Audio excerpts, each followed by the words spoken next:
Good morning, my friends. I was dancing, but I had to stop because I didn't want to break a hip. Kidding. Thank you all for being here. We appreciate you guys. 8:01 Eastern Time, Monday morning, December 8th. Thanks for being here. We always appreciate you guys choosing to spend some time with us because we know you got many, many choices. So thank you very much.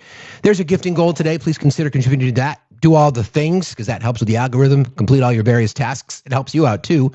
We are crowdfunded here. You want to support the channel. Best way to do so is through the various pay apps, which are Cash App, PayPal, and Venmo. So thank you in advance for that as well. Never expected, but always appreciated. So we thank you. Links in the link tree include links to the Discord. If it doesn't seem to work for you, just copy the link, put it in a browser, and you can join that way. Just please go through the membership verification. We'd love to have you. Our community is growing. We are streaming on YouTube and on Twitch. Please consider subscribing in both locations. I'm going to get better at acknowledging our viewers on YouTube. So thank you for being here. Our viewers on Twitch. So thank you for that as well. All kinds of stuff. Don't forget about the Facts merch store, including the holiday collection. One of my favorites is Slay the Patriarchy, SLEIGH. Go check that out. You can find the link to that in my bio, which is Facts HQ, or you can go there directly, factsstillmatter.site. Thank you all for being here. How are you? How was your weekend?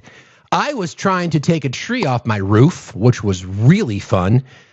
Unfortunately, there's only so much I can do because it's a lot bigger than me, and yeah, it's not good. But anyway, it's a new day. Thank you all for being here. I appreciate it.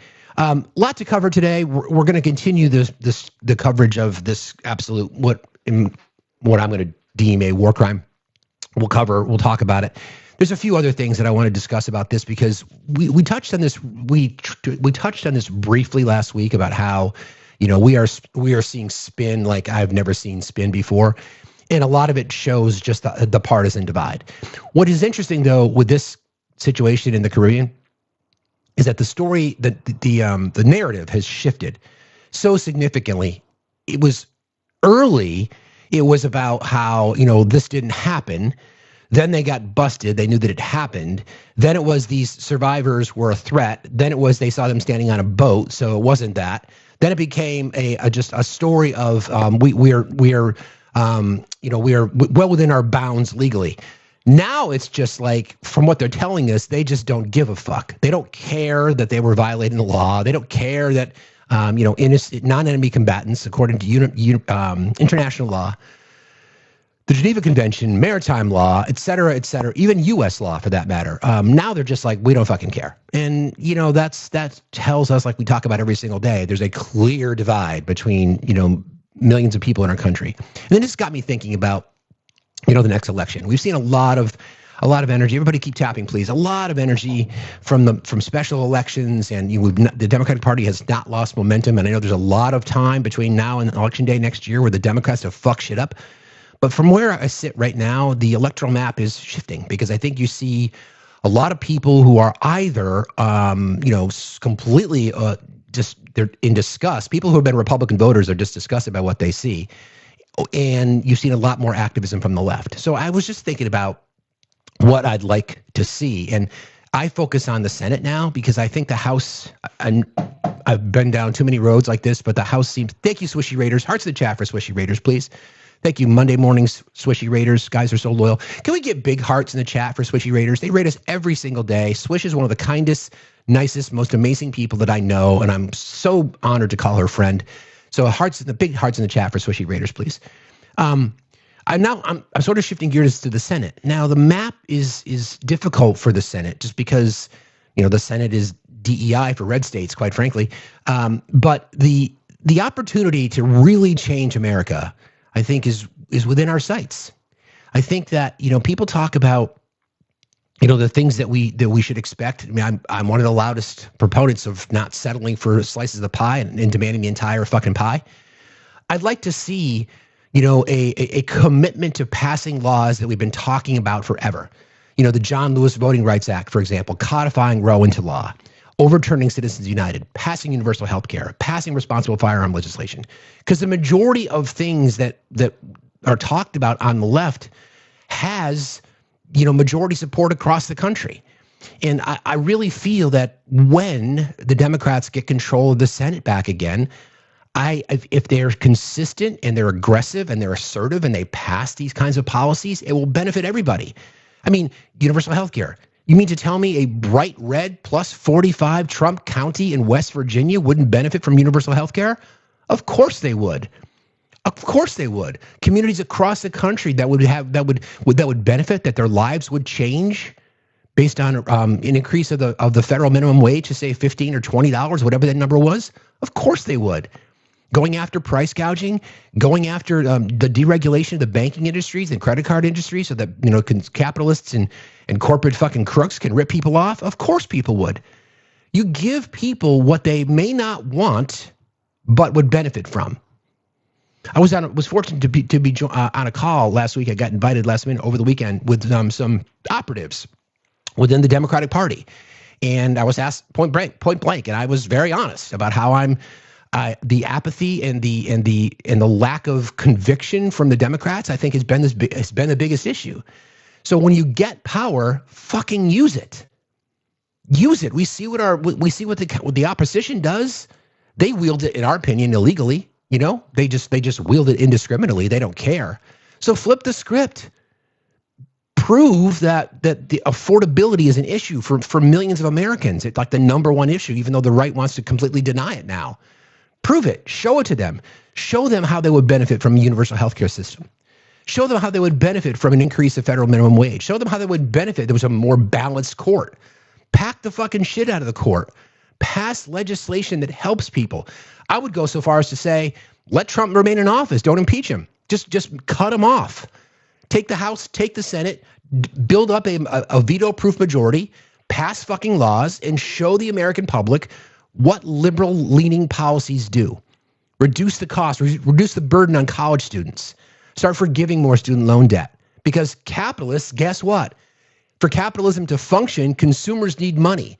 So why not forgive some federal student loan debt? Decrease the defense budget. We don't fucking need it. Invest in public education so it benefits everybody. Use the America First model that they love and say, we, Democrats, liberals, progressives, we are going to make the best public education system in the fucking world. We are going to have the best healthcare system in the world. And you can thank Democrats for that.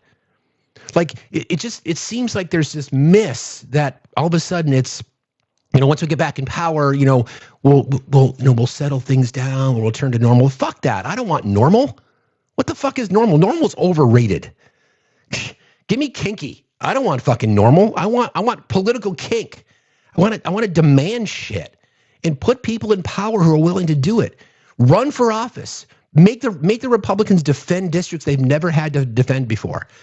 I go down this road, and I mentioned this last week, and I talked about the number 13. 13% is what Afton Bain was able to swing that district in Tennessee. Tennessee's 7th from the right to the left. 13 points. That's fucking huge. Okay? Think about it, right? Imagine if you are in a swing district, okay? You're a Republican, well, I'm not even going to say a swing district, a Republican district that is 7 to 10 points that you've won by pretty consistently. Or more importantly, a district that Donald Trump won by 7 or 10 points. Those seats are now, you're now susceptible. And across the board, you're seeing lower turnout from Republicans. You're seeing a divide in the party, the American First side, which is MTG. I'm not going to play any of her sound from last night because MTG's not a fucking victim. She's part of this problem. In fact, she's a face of the division in our country. So I'm not going to play. The only thing I'll say is that she was very clear that in the Republican Party, there are people that are laughing at Donald Trump behind the scenes. They're afraid to do it publicly because they're still afraid of him. In fact, she said they're afraid of death threats. That's how far and disgusting the Republican Party has become, right? So use that against them. You want America First, you believe in it, so we will give you what America First looks like. We will show you what it truly means to be the most powerful nation on earth and to use that fucking might. That's what people want from Democrats. Use the fucking power. We'll put you in office. Now fucking use it. Do something with it. Now, there's a strong possibility over the next few months that you're going to see so many retirements from Congress on the Republican side before their term ends that Mike Johnson may even be out as speaker anyway. Doesn't matter. Doesn't fucking matter. Just ignore it. Like, a perfect example of what we're seeing now with the case regarding birthright citizenship. In case you didn't know, the Supreme Court has agreed to look into whether birthright citizenship still applies. They're going to do what they're going to do, right? That just shows you what they stand for. And people in our country will just salivate. There's no reason to be doing this. There's absolutely no reason doing this. And Steph just said it best, right? Use the power for fucking good. Use the One Ring for good. Solve problems. Be fucking loud and obnoxious about it. And don't apologize for it. Rustle some damn feathers. Don't worry about whether Republicans will take over again. Who gives a fuck? I really, truly believe that if Democrats can take the Senate, now some people go back and forth on whether or not you want to make Puerto Rico a state. I absolutely think D.C. should be a state. There's no reason why D.C. shouldn't be a state. That helps with the majority. You get that, and then you swing states like Maine. I think Maine is winnable. North Carolina is winnable. I think Ohio may be winnable. To be honest, these are things just because of how pitiful the Trump-backed candidates have been and what Americans are seeing. There's an outside rumor that John Tester may run again in Montana. He's a really popular guy. Imagine what that would look like. You get control. Listen, I believe in oppositional discussions to solve policy issues. I really think it's important to have a variety of voices. We can talk about how we have to get control on our spending. I think we would all agree with that, right? How we can be responsible fiscally. I think we would all agree with that. How far can we go on certain things? That's fine. But if they're not willing to play ball, then fuck them. Seriously, just give them, here's Merry Christmas, America. This is what the Democrats did for you. And then own that fucking shit. Own it. Put a fucking label on it and fucking own it. Solve problems for people that will benefit all of us. I really, really believe that there's a tremendous opportunity. Yes, I am a glass half full kind of guy. No doubt about it. I will always find the positive in something to a fault, to be honest. But it's realistic because we know what progressive policy looks like. So if you've ever thought about running for office, do it. If you've ever thought about volunteering for a campaign, do it in the true do something spirit, right? Do something, because I really think it's there. I can almost taste it. And I think the Republicans know it, which is why they are so desperate to try to jam as much criminality, corruption, fraud into this short time they have. I don't want J.D. Vance. I mean, I've talked about the 25th Amendment, and I go back and forth on this. I'd rather leave Trump right where the fuck he is. Right where the fuck he is, because you do get an advantage as the incumbent. So if J.D. ascends to the presidency, there's certainly built-in advantages for the incumbent when they're running for office. But he's also younger. He's a hell of a lot smarter. He's much more politically savvy than Donald Trump is, and he's got Peter Thiel in his back pocket. But just make Trump a fucking eunuch. Just cut him off at the knees.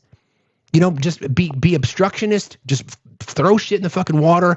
Bring in members of his cabinet in for investigations every fucking day, and show the American people who they are. Show them who they are, and fight for this shit, because it's really fucking important. It's really important. So if you've ever considered running for office, and I'm not meaning at the federal level, I'm just meaning in general, I really think that there's a chance to flip the script on fascism, quite frankly, and bring it back and bring that. I don't worry about the Overton window as much. I just worry about the humanity of our nation, which we've lost. I mean, you're starting to see these raids now in New Orleans where ICE is just literally driving through neighborhoods. I did a video on it. It's like window shopping for brown skinned people. That's who they are. People celebrating suffering. It feels to me now the desperation from the right, because if you ever see lives, again, I go to Right Wing Spaces, so you don't have to. You're welcome. That's what you see. They're celebrating it. There's a creator that had hoods, the hoods I'm talking about, as a background. And they're celebrating this shit. And you know what? We've let them, in a way, because we have not pushed back hard enough. And that's been my advice to the status quo Democrats. People support what you stand for from a policy perspective, but you're not aggressive enough. I don't want a strongly worded letter. I want a cinder block upside the head of our political system. Fix the shit. We can do it. I really feel that way. So thank you for letting me jump on that little bandwagon this morning. I appreciate that. All right. I do want to get into all this because I think it's glaringly obvious to me that in an attempt to try to justify the human suffering that they're celebrating, that they're going to try to blame somebody. And the person they're going to try to blame is Admiral Bradley and Admiral Halsey, a highly decorated black man who ascended to the position of SOCOM commander. And he was ordered, basically, here's what the order, this is the conversation. Let's see if I can find this here. Everybody keep tapping and sharing. Remember, we are crowdfunded here. You want to support the channel? Best way to do that is through Cash App, PayPal, Venmo, at Factsstillmatter.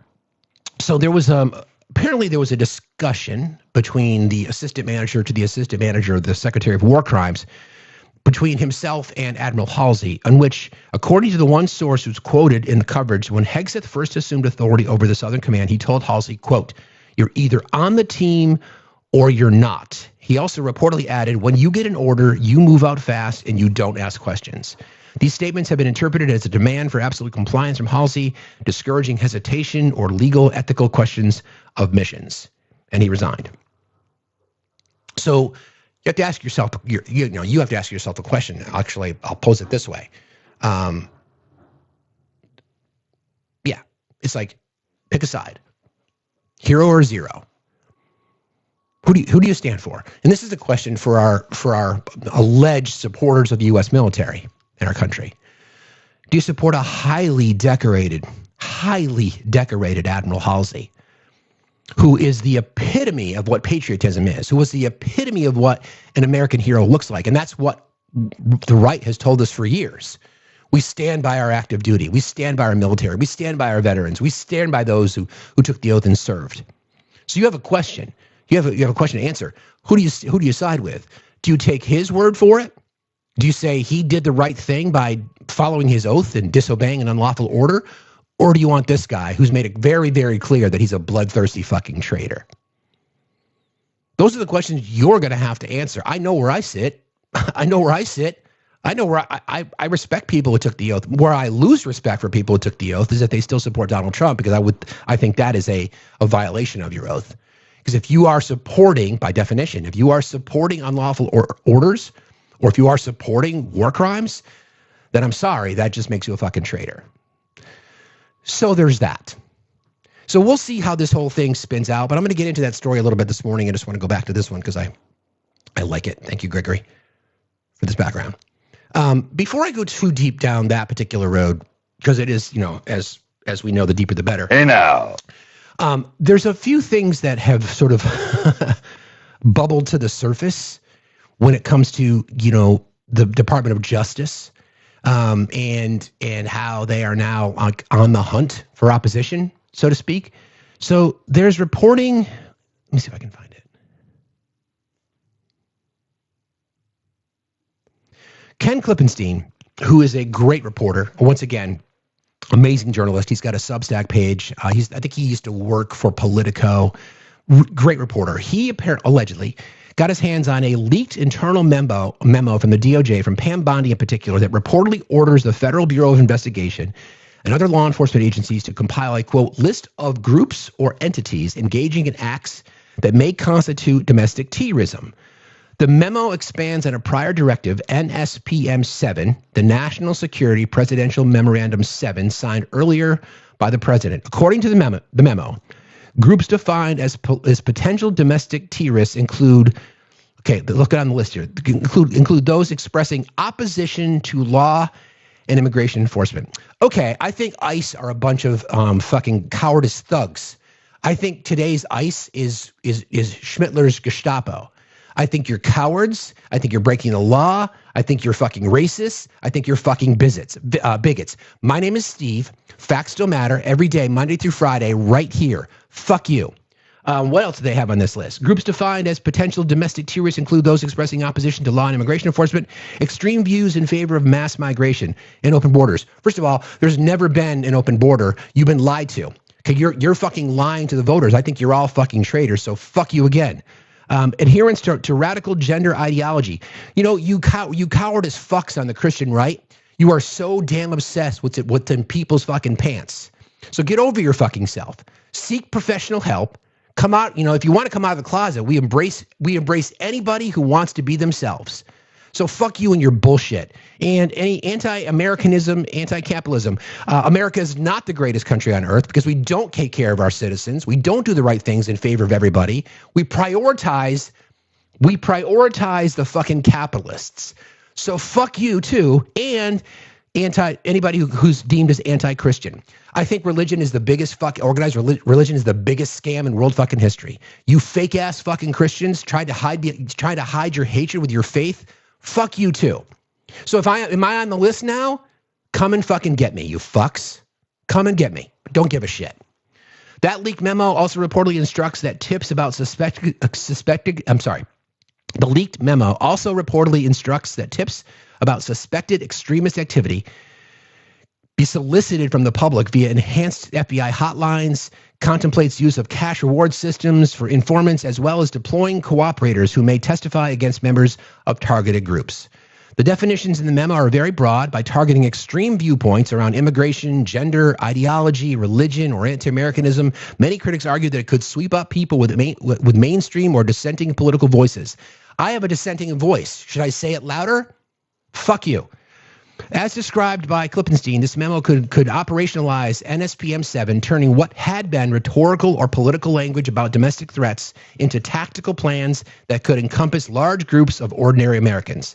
Some commentators warn that framing broadly helped beliefs or activism, for example, on immigration, gender rights, political dissent, as grounds for domestic terrorism recalls historical examples of political repression. Yeah, no shit. No fucking shit. That's your DOJ. Nothing to see here, though, right? That's your fucking DOJ. And on that note, and before we get into our show topic today, but there was a hearing with Pam Bondi. Thank you, the mods. I just saw this. There was a hearing with Pam Bondi.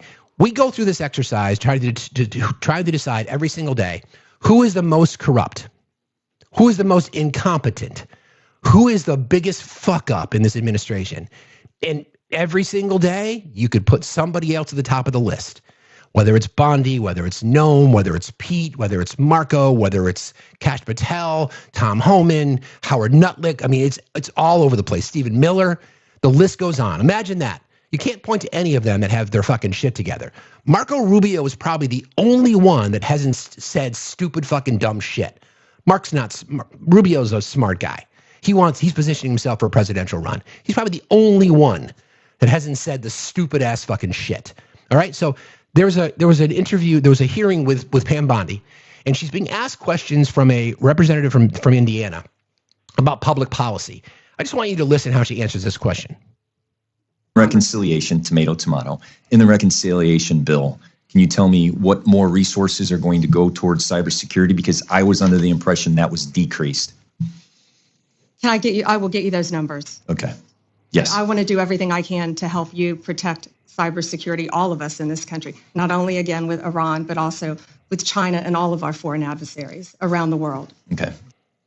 My energy bill. So she's discussing a topic that I don't know a ton about. It has to do with a specific cybersecurity corridor in this part of Indiana. So just listen to what she has to say here. And then, but here's where everything flips, because the moment McCann presses for accountability, Pam Bondi reveals something that should concern every American. Correct. And it's not just the admission, it's what it implies about who's actually running the show. Correct. Just a question of curiosity that I have. Director Patel was here a couple of weeks ago, and we talked about the emails that went to the FBI agents, meaning, please tell us what you did at the end of the week. Give us 5 reasons why you did. At first, Director Patel said that didn't exist. Then he specifically said, well, that came from the Department of Justice to the FBI agents. And his words, I told them not to fulfill that obligation. How do you manage that if you give a directive to your director of FBI and he chooses not to fulfill that? And where did that information go? So when someone from the FBI, an agent, fulfilled that obligation of giving you the information of what they were working on, where did that data go and how is it secured?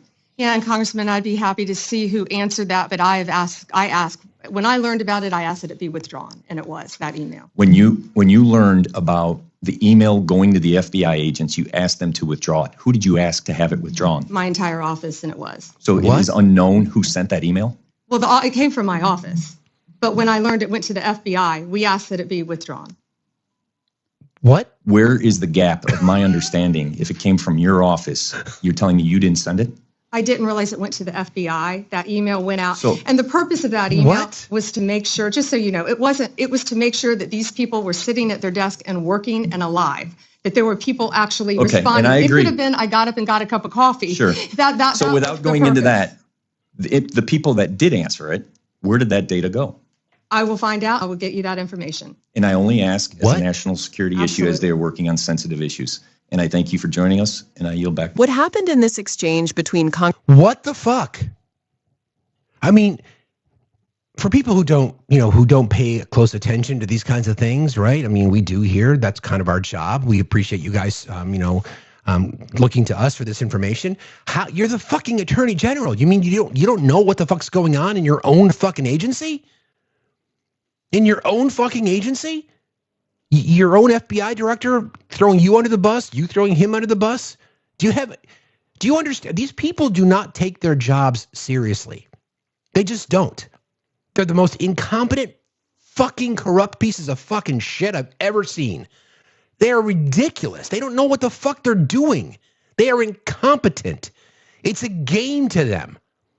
It's an absolute fucking game to them. And I've got more evidence. So that was Pam Bondi doing her thing. So there is some reporting from there's whistleblowers within the FBI, and they don't want people to, they don't want this information to get out. But there's a former special agent says the nickname for Kash Patel is the Make-A-Wish director. I'm not a big fan of that name just because of my family's history to Make-A-Wish, but for the purposes of this story, I'll just share it with you.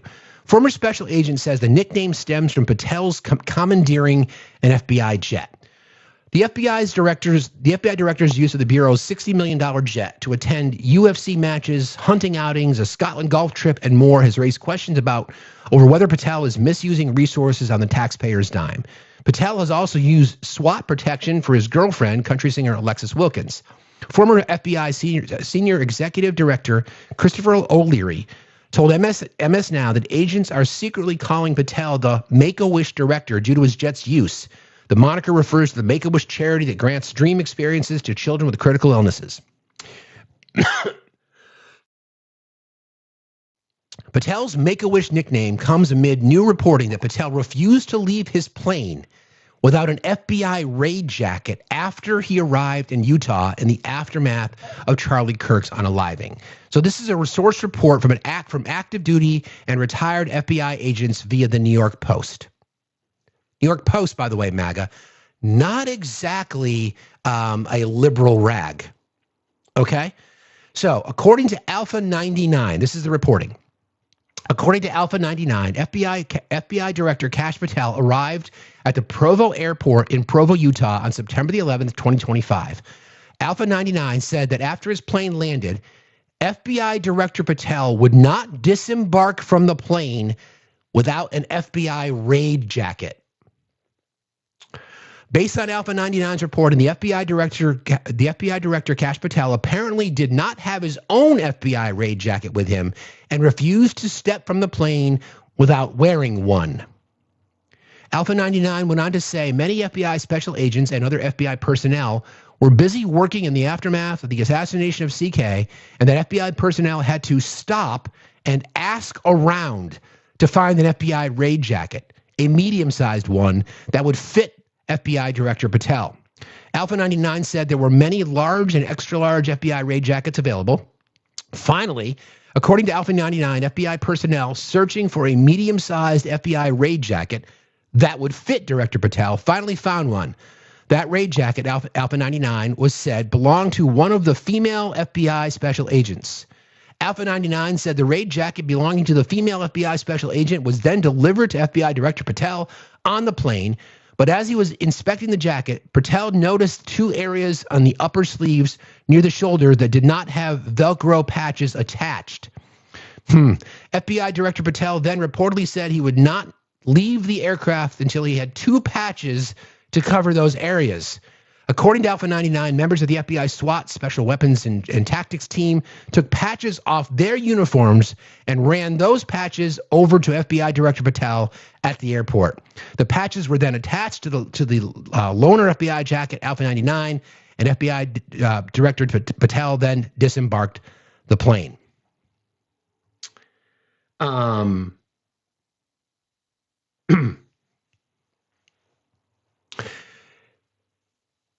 That's the FBI director. So once again, MAGA, are you going to believe the reporting from a former FBI official who was on the ground? Of course, you're not going to take his word for it. You're going to take the guy who complained about not having a jacket. What?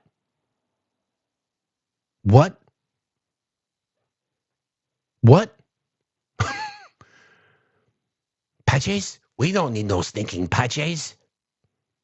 So he uses taxpayer money to go golfing, to take his girlfriend to concerts, to flex, right? Probably the Mile High Club. He uses that, taxpayer dollars. In fact, he changed the policy, by the way, so he could do that. Okay? Under the auspices that he was saving the taxpayers' money. Okay, sure. He uses the taxpayer-funded trips across the country, and he lands in Utah. By the way, he fucking lied, claiming that somebody was in custody and then not. And we're going to talk about J6 in just a second, because that's another one. The whole pipe bombing situation, that's fucking hilarious. How this is going to blow up in their face, figuratively speaking. Then he won't get off the plane. So he pulls people who are actually investigating the unaliving, something that he claimed to care so much about. But, listen, we've got an active crime scene. But guys, I need the jacket because I can't look like the cool FBI agent, because otherwise I look like a fucking dumbass. I mean, I know I look like a dumbass, but at least if I have the FBI jacket on, I can try to get some support.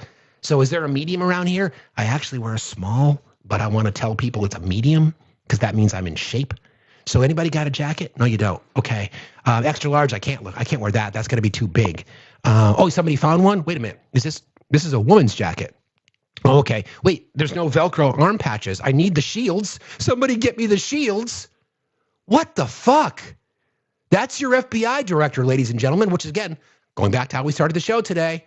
Blow this fucking shit up. Drag them all in front of Congress and force them to answer questions. And I would ask them if it was me, and again, you guys know my desire to get in the press room. If it was me questioning him, I would ask them about this question. So, Director, there's reporting that you were so concerned about your vanity not having a jacket that you had to pull your agents off the investigation to go get you one, and the one that you end up wearing was a woman's version, and then you complained because it didn't have the patches. Care to explain, you pussy ass bitch? Oh, I'm sorry. I'll strike that from the record. What the fuck? What? Hi, from Syria, refugee need help, please. Guys, if you guys want to gift a few, give them 10 seconds. Throw some hearts out there. Throw some gifts his way if you'd like to. We'll give you a 10-second blast, my friend. Appreciate you. Thank you very much. I appreciate it. All right, I'll just let that go for a second. So specifically, though, can you imagine the incompetence that connects to this administration when you've got people like that are going out there and complaining that they don't have a fucking jacket? Let's see if we can get him to 1,000. So we can get, he doesn't have a jacket. Similarly, this Department of Justice, by the way, pulled resources from fighting crime so that they can redact Donald Trump's name from the Epstein files. This is who's in charge, friends. This is who's in charge. This is why we need to drag every single one of them in front of Congress and drag them over the fucking coals and expose them for the incompetent, corrupt, cowardice, pathetic pieces of shit that they are. Thank you, guys. I appreciate you helping our friend out here. 35 more coins to go, and we'll get him to 1,000, and then we'll bid him adieu for the day. You got it. There we go. Thank you, guys. Appreciate you very much. Thank you, sir. Have a good day. Okay, let's see, Amy J.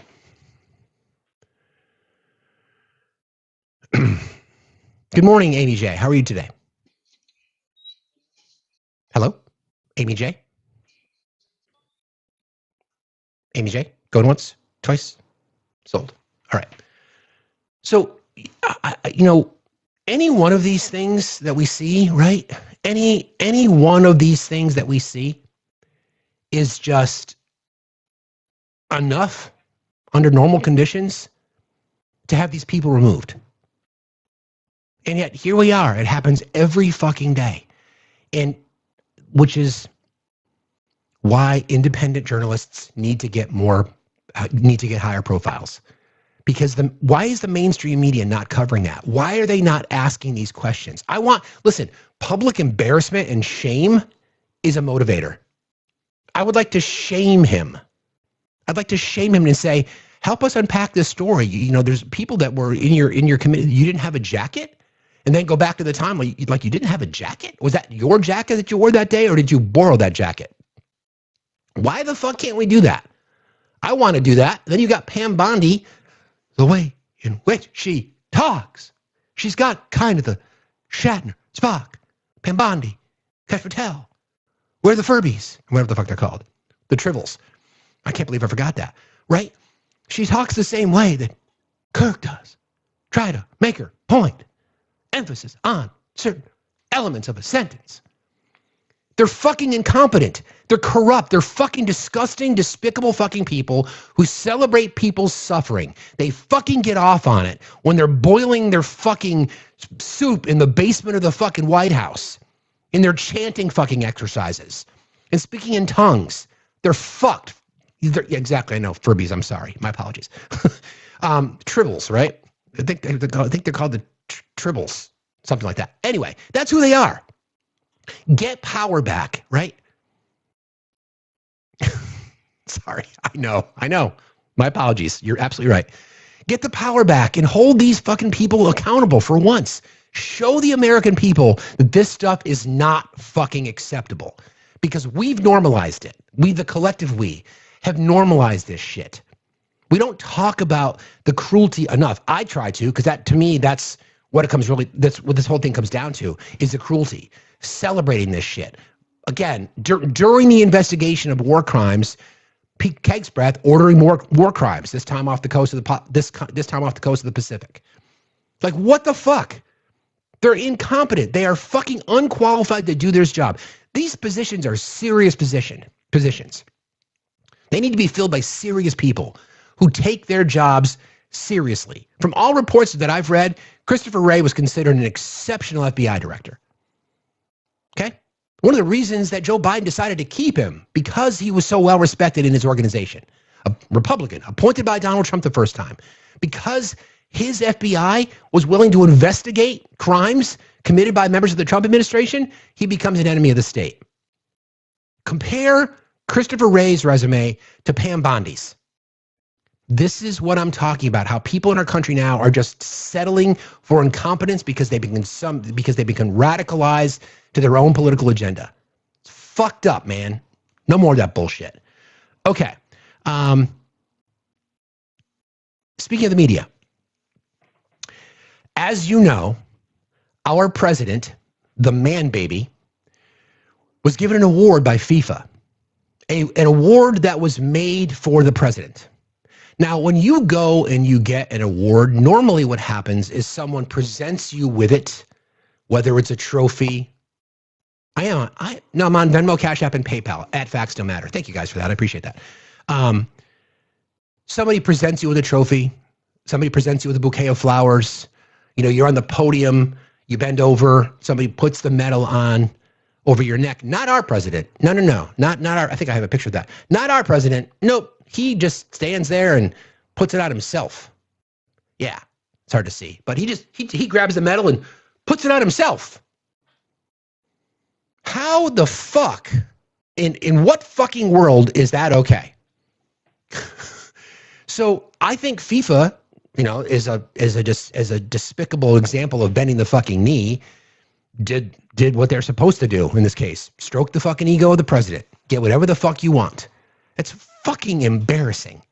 It's embarrassing. And because the cult is so fucking strong, people on the right think it's okay. The same fucking people who bitch and moan every single day about participation trophies. I'm not a fan of participation trophies, to be honest. I think losing is something that you learn from, right? I think it's something that you learn from. You learn how to be a gracious winner, and you learn how to be a gracious loser. Because I think participation trophies diminish accomplishment in a way. That may be me. I don't want that to be a controversial issue, but I've never been a big fan of them. Okay, so the cult, because they cannot do anything that speaks out against dear leader. I want you to hear Jesse Waters explain the situation with the fucking participation trophy. This is nuts. God gave us COVID to kick Trump out so he could reemerge again and oversee this. Hold on. I think you missed the very beginning. Hang on a second. Sorry.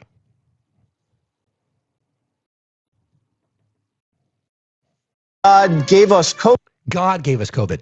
Cool. COVID to kick Trump out so he could reemerge again and oversee this wonderful 4 years of birthday parties, international sporting events, and Octagon. It's, if you doubted there was a God, this is evidence there is God.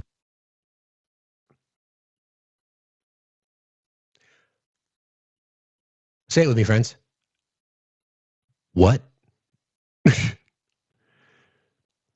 What? Look at our little friend here. Look at our little friend. Ian, meet the chat. Chat, meet Ian.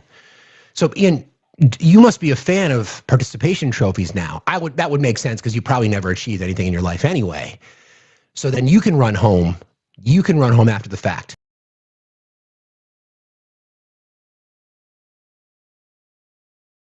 We're discussing. Hang on one second.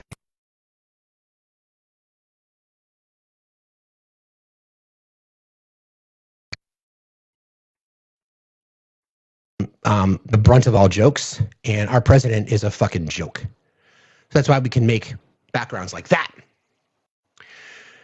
How embarrassing for our nation to have the president of the United States, an award and a trophy made for him, his claims that he still is deserving of the Nobel Peace Prize. Meanwhile, more innocent civilians are being unalived by the IDF in Gaza.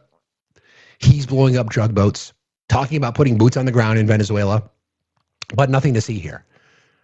So he goes to Mickey D's, right? Goes to Mickey D's, gets himself a fucking Happy Meal, gets his fucking trophy, and puts it on himself. Literally puts it on himself. What a fucking joke. Let me just check over here real quick. Everybody keep tapping and sharing, please. Don't forget about that gifting goal. Don't forget about joining the Discord. You can find the link in the link tree that's in my bio. Please head on over there. I appreciate you very much. Marisna? That's a pretty spelling name. Marista started the $2 challenge. So the $2 challenge has been thrown down, friends. According to Marista, do your thing. Thank you for that. Also,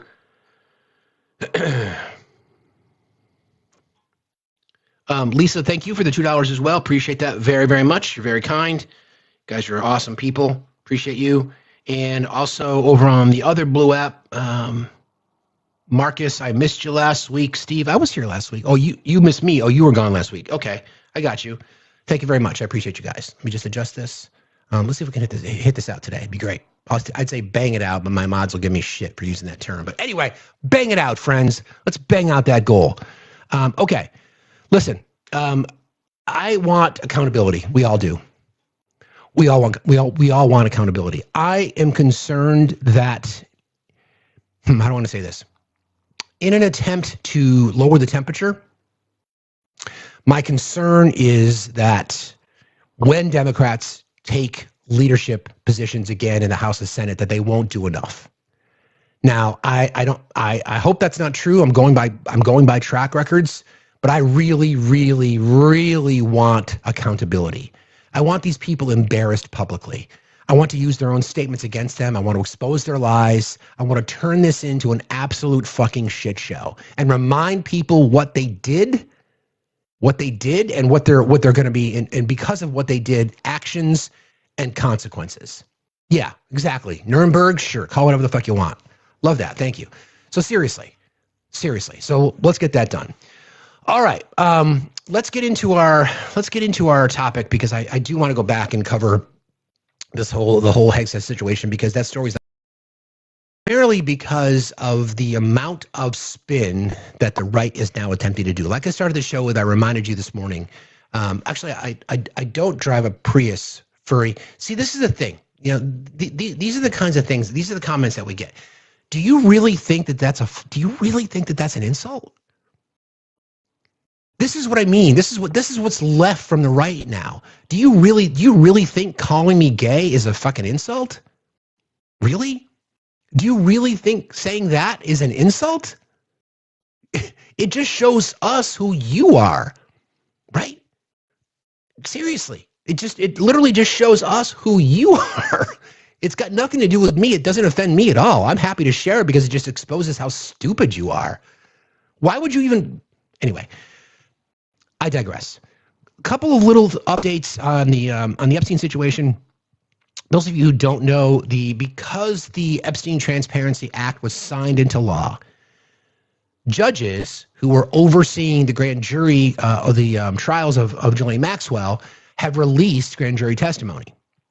Now, they initially did not do that because there are grand jury rules connected to that, and the right tried to say, well, they're not doing it. They're Obama judges, whatever. We know the story, okay? We know the truth behind this, and now that the Epstein Act, they're like, okay, this is the law, so I'm going to do this. I'm going to abide by the law, which is what judges are supposed to do. Federal judge in Florida has approved the request from the U.S. DOJ to release grand jury transcript from the 2006-2007 investigation into Epstein and Maxwell, thanks to the new Epstein Files Transparency Act. Now, I think it's interesting because there's going to be a copy of that, right? Court records will have a copy. It's now public information, right? So they can't redact it. And remember, one of the principal elements of the Epstein Transparency Act is explanations if anything is redacted. So they have until the 19th of December to release everything that they have, because they've not been able to release everything they have. And one of the things that MTG said during her interview on 60 Minutes was that the president was angry because she agreed to sign on to the Epstein Act. That he was extremely angry, as she put it. Should tell you a lot. Anyway, let's not make assumptions, because that's what the right loves to do. We just know what the truth is, or I should say, we know what the reporting is. We know what the evidence tells us. We know that his name is all over the fucking thing. And now the pressure is on the Department of Justice, who we know is led by a bunch of incompetent fucks. Anyway, the law signed by Trump on November the 19th requires the DOJ to publish all unclassified Epstein-related documents in a searchable, downloadable format by December the 19th. The released documents could include FBI notes, witness interviews, photos, videos, travel logs, and other previously sealed evidence from the broader Epstein and Maxwell investigations. Now, you may know that Oversight got their hands on additional information from the Epstein estate that included video of the compound and pictures. I'm not going to share. I'm choosing not to share any of that image here because it's just disturbing. I'm just not going to bother. Instead, if you want to go and research that, you can find it. It's out there everywhere. The Oversight Committee made public more than 150 still images and a dozen plus short videos of Epstein's private Caribbean estate on Little St. James. The media show unsettling interior details. For example, a room with you've seen it probably, a dental chair surrounded by masks up on the wall, and a chalkboard with words like power, deception, political, and music. Other images reveal bedrooms, bathrooms, a helipad, the pool, a dock, a phone with speed dials to Epstein's associates, and even one of his boats. The release comes as part of a broader push for transparency tied to the new disclosure law. Maxwell, currently serving a 20-year sentence after her 2021 trafficking conviction, has filed papers indicating that she plans to petition for release again. Her attorneys argue that releasing grand jury transcripts from her case could prejudice any future retrial she might seek. Meanwhile, some survivors, including a prominent accuser, Andy Farmer, are urging judges to unseal all related court records pertaining to both of them, Jeffrey and Ghislaine, warning that further secrecy undermines justice. The Transparency Act does not force release of victim identifying information or graphic content depicting SA. Those remain protected. Not everything may be released by December the 19th. Files may be withheld or redacted under ongoing investigation or national security provisions. Despite public demand, the definitive client list of high-profile associates has not been found, according to the DOJ. According to publicly available DOJ commentary, no credible blackmail list naming prominent individuals has surfaced. So that's what we know, right? It's a big fucking cover up. We know it is, and it's eventually going to come out. There's too many people that are connected to these kinds of things. There's too many people that this involves, and it's beyond. Well, let's put it this way: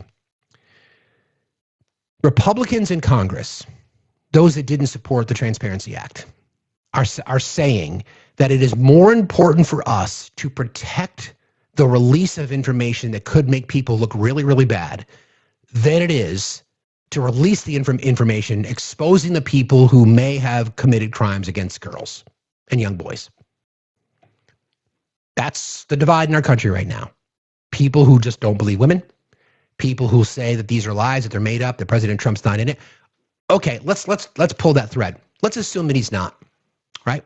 Let's assume that he's not done anything to any of these girls. It's so fucking obvious that he knew about it based on the time frame, based on things he said publicly. It's obviously he's aware. Why didn't he blow the cover off it before? Why not? If it's only Democrats, why has he not used it? Why has he not gone public? You see, this is where critical thinking, and this doesn't even require a lot of critical thinking. Just make a little bit of an assumption. Something tells me that he might know more than he's alluding to. Whether he's on it or not, he knew about it. And why didn't he share? Instead, he calls MTG and Nancy Mace and Lauren Boebert, or I should say Nancy Mace and Lauren Boebert, because the ship sailed on MTG, calls them into the situation room, right? Calls them into the sit room to try to pressure them to remove their names from the fucking discharge list. That should tell you a lot, shouldn't it? Yeah, it does. So we'll continue to track that. Okay, we're going to get into the war crimes, because one of the things that I think has shown up recently, and I mentioned this as we started the show, and I'm going to play exactly 5. You're right, Michi. 5D chess. It's now actually. I think we need to update. I think it's 6D chess now, right? Buffalo Banzai and the whatever that was. I'm probably dating myself there, but anyway, one of the things that came out of this testimony hearing with Admiral Bradley, this guy who Pete said he'll support, right, is that there was the story about the kill them all order. So let me play some sound. Let's just try to bring people back up to speed a little bit as to where things were, because there's so much information. I've tried to compile these things like in a timeline, exactly across the 8th dimension. So this was that infamous cabinet meeting, that Glaze Fest, where some of his most, as far as I'm concerned, he basically tells on himself here, right? So this is how that interview started. I'm playing this for you because it's relevant to what Admiral Bradley testified to in that hearing. Okay. Is concerned, I still haven't gotten a lot of information because I rely on Pete. But to me, it was an attack. It wasn't 1 strike, 2 strikes, 3 strikes.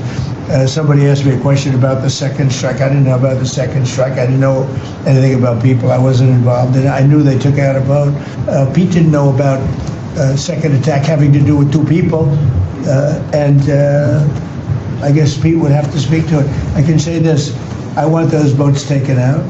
And if we have to, we'll attack on land also, just like we attack on sea. I have empowered them to make that call. Now, the first couple of strikes, as any leader would want, you want to own that responsibility. So I said, I'm going to be the one to make the call after getting all the information and make sure it's the right strike. That was September 2nd.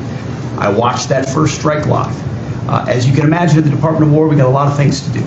So I didn't stick around for the hour and 2 hours, whatever, where all the sensitive site exploitation digitally occurs. So I moved on to my next meeting. A couple of hours later, I learned that commander had made which he had the complete authority to do. And by the way, Admiral Bradley made the correct decision to ultimately sink the boat and eliminate the threat. He sunk the boat, and eliminated the threat. And it was the right call. We have his back. and the American people are safer. So you didn't see any survivors, to be clear, after that first strike? I did not personally see survivors, but I stand, because the thing was on fire. It was exploded and fire and smoke. You can't see anything. Okay, remember that, right? On fire, exploded.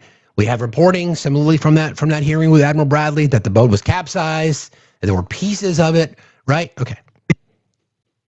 Hold on.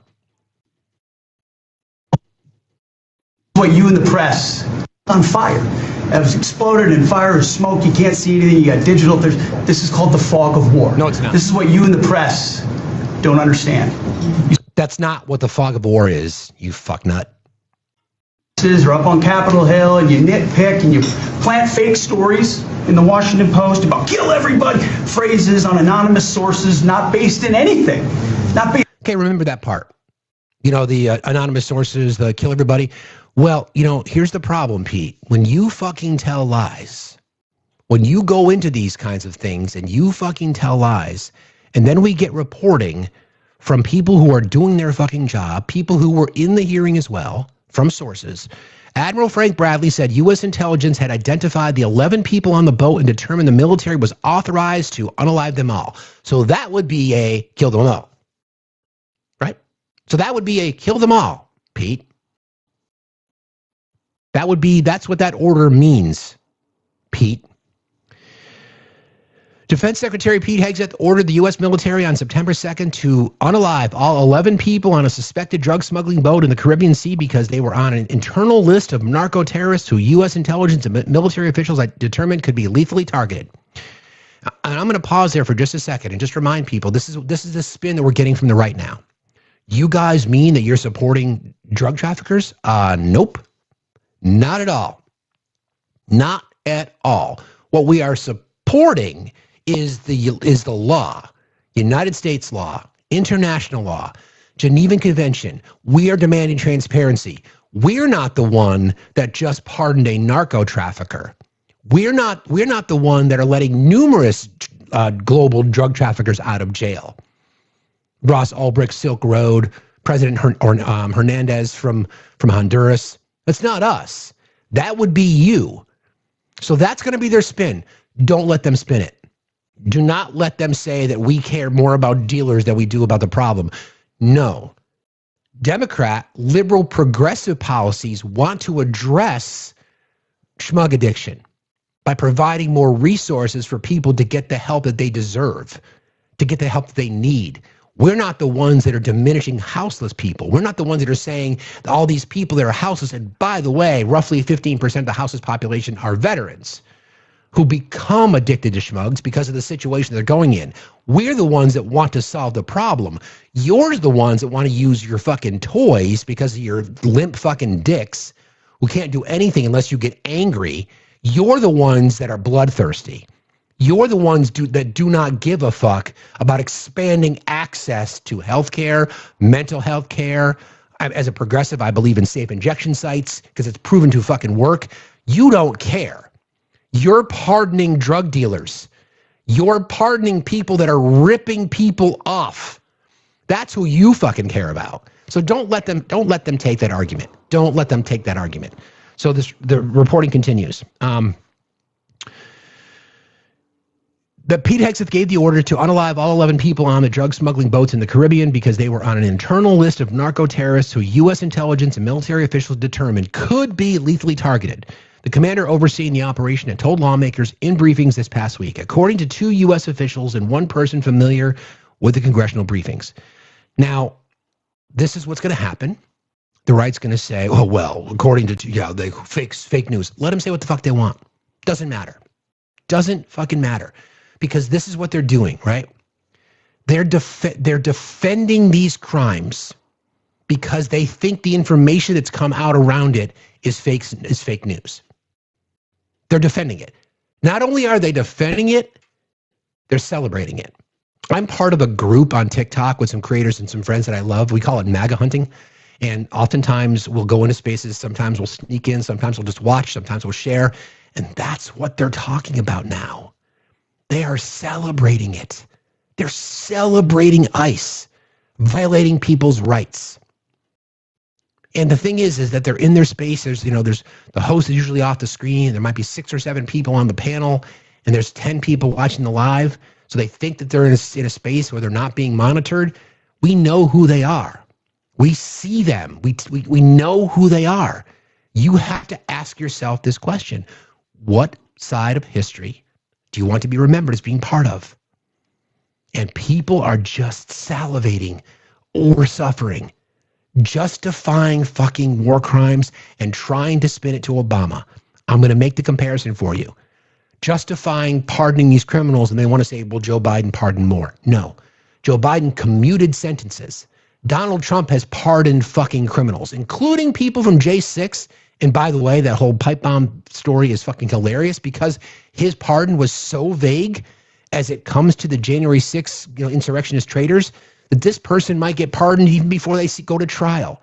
This person, by the way, who is a Trump supporter. This person, by the way, who was upset based on the conspiracy that he was told that the election was stolen, and he was unhappy about that. MAGA, you probably didn't know that, did you? You probably thought it was a radical leftist. You didn't know that, did you? And again, as part of the broad nature and language and the ambiguity of his pardons on J6, this person might actually get pardoned. Right? Yeah, Democrats did it. Of course.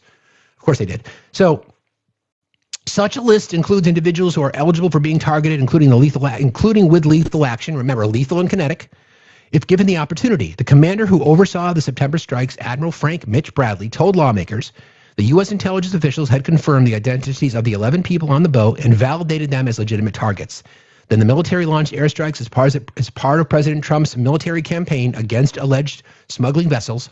The U.S. officials and persons familiar with the congressional hearing briefings said the details that 11 people on the boat were on an internal U.S. military target list has not been previously made public. It adds another dimension to the September 2nd operation that has been mired in controversy over the military's decision to launch a second strike, double tap, after the first 2 survivors were left behind. Lawmakers have raised questions about whether the second strike violated international law, whether Hegseth directed Bradley, who was the commander of the U.S. Special Operations Command, to unalive everyone on the boat has been a key question in the controversy over the second strike. Administration officials said Bradley made clear in his briefings that with lawmakers that he acted in complete compliance with the law throughout the operation. Okay, with the law, but who gave the order? As with all such actions, a uniformed JAG provided advice and counsel every step of the way. The official said in a written statement, adding that the boat was targeted because it was carrying schmocaine and was affiliated with a cartel designated by President Trump as a terrorist organization. Quote, the cumulative impact of these narco-terrorist shipments directly threatens Americans and the national security interests of the United States. Really? That's a statement made by the White House official. Well, what's really, really, really interesting is also in that same testimony by Admiral Bradley, he said, hang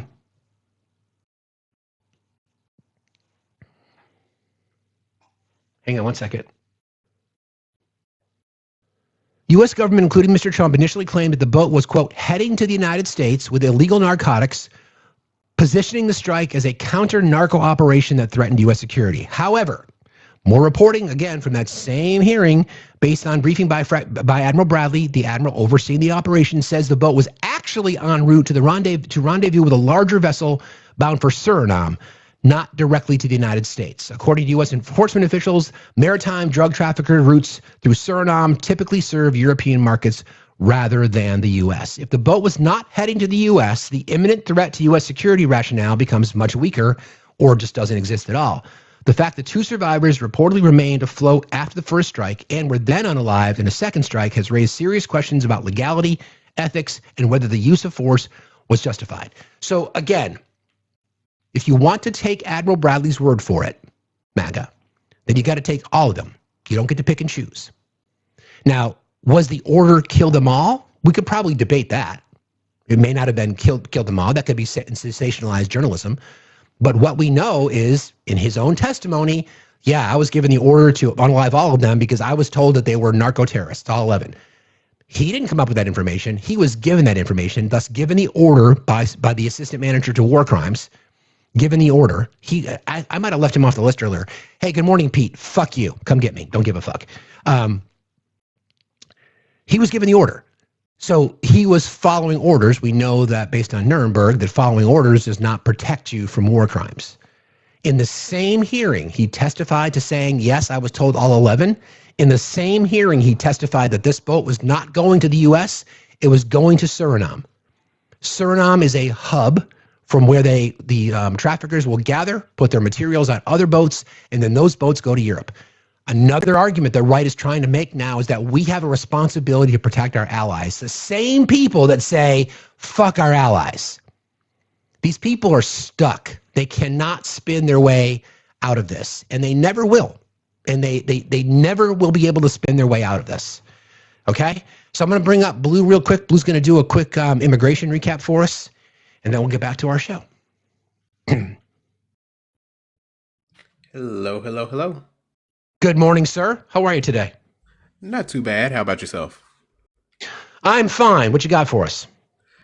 For your immigration quick hits for the week of December 8th, the administration imposes system-wide pauses after DC National Guard shooting.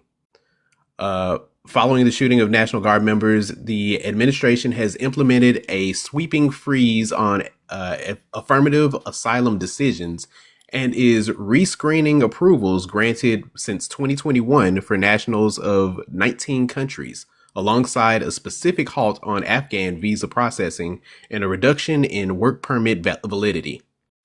This reactionary approach effectively creates a system of collective punishment, freezing the lives of millions of already vetted individuals based solely on their nationality rather than their conduct. By diverting resources to reinvestigate settled families, the policy risks destabilizing vulnerable communities and sacrificing human dignity for the sake of broad security theater. Wow. Just a bit of targeting there. Just a tiny little bit, Blue. Yeah. And even worse targeting, ICE arrests of spouses at marriage green card interviews. Reports from San Diego indicate a surge in ICE arrests targeting non-citizen spouses of U.S. citizens, including military families, during their marriage-based green card interviews, even when the applicants have no criminal record. The practice transforms a designated legal pathway into a bait-and-switch operation, punishing couples who are attempting to comply with the law to regularize their status. By using these interviews as enforcement traps, the government is needlessly tearing apart families and actively discouraging vulnerable people from trusting the legal immigration system. So much for doing it the right way. That's been the argument all along. Just as long as they do it the right way. So they're doing it the right way, and they're still being rounded up. Thank you for that, Blue. I appreciate that. If you guys don't follow Blue, please follow Blue every Monday morning. If we're lucky, he'll be able to do immigration roundups for us. So we really appreciate that, friend. Thanks for being here. I appreciate you. Thanks for having me. You got it. See you later. Bye. That's who this administration is. We know that I think it's 75% of people detained don't have criminal records. They're rounding up American citizens, right? Now with this whole birthright citizens debate, that this is crazy. It's just going to get fucking worse. This is who they are. If that does not motivate you to get involved with the body politic, then I don't know what will. I really don't know. We have proven it. Like, prove it, right? Just anyway. Quickly, Jolie, thank you, Jolie, for $2 times 2. I appreciate you, Jolie. That's very kind of you. Thank you. Chrissy says, for all you do for us, even though I'm in New Hampshire, keep up the great work. Your light in this dark place. Thank you for saying that, Chrissy. I appreciate that. That's very kind. Listen, you're in New Hampshire. There's blue dots everywhere, but get out. Maria says, thank you. Jamila also says, thank you. Choo choo, the train, the $2 train. The train has left the track, friends. So yeah, we'll do that. All right.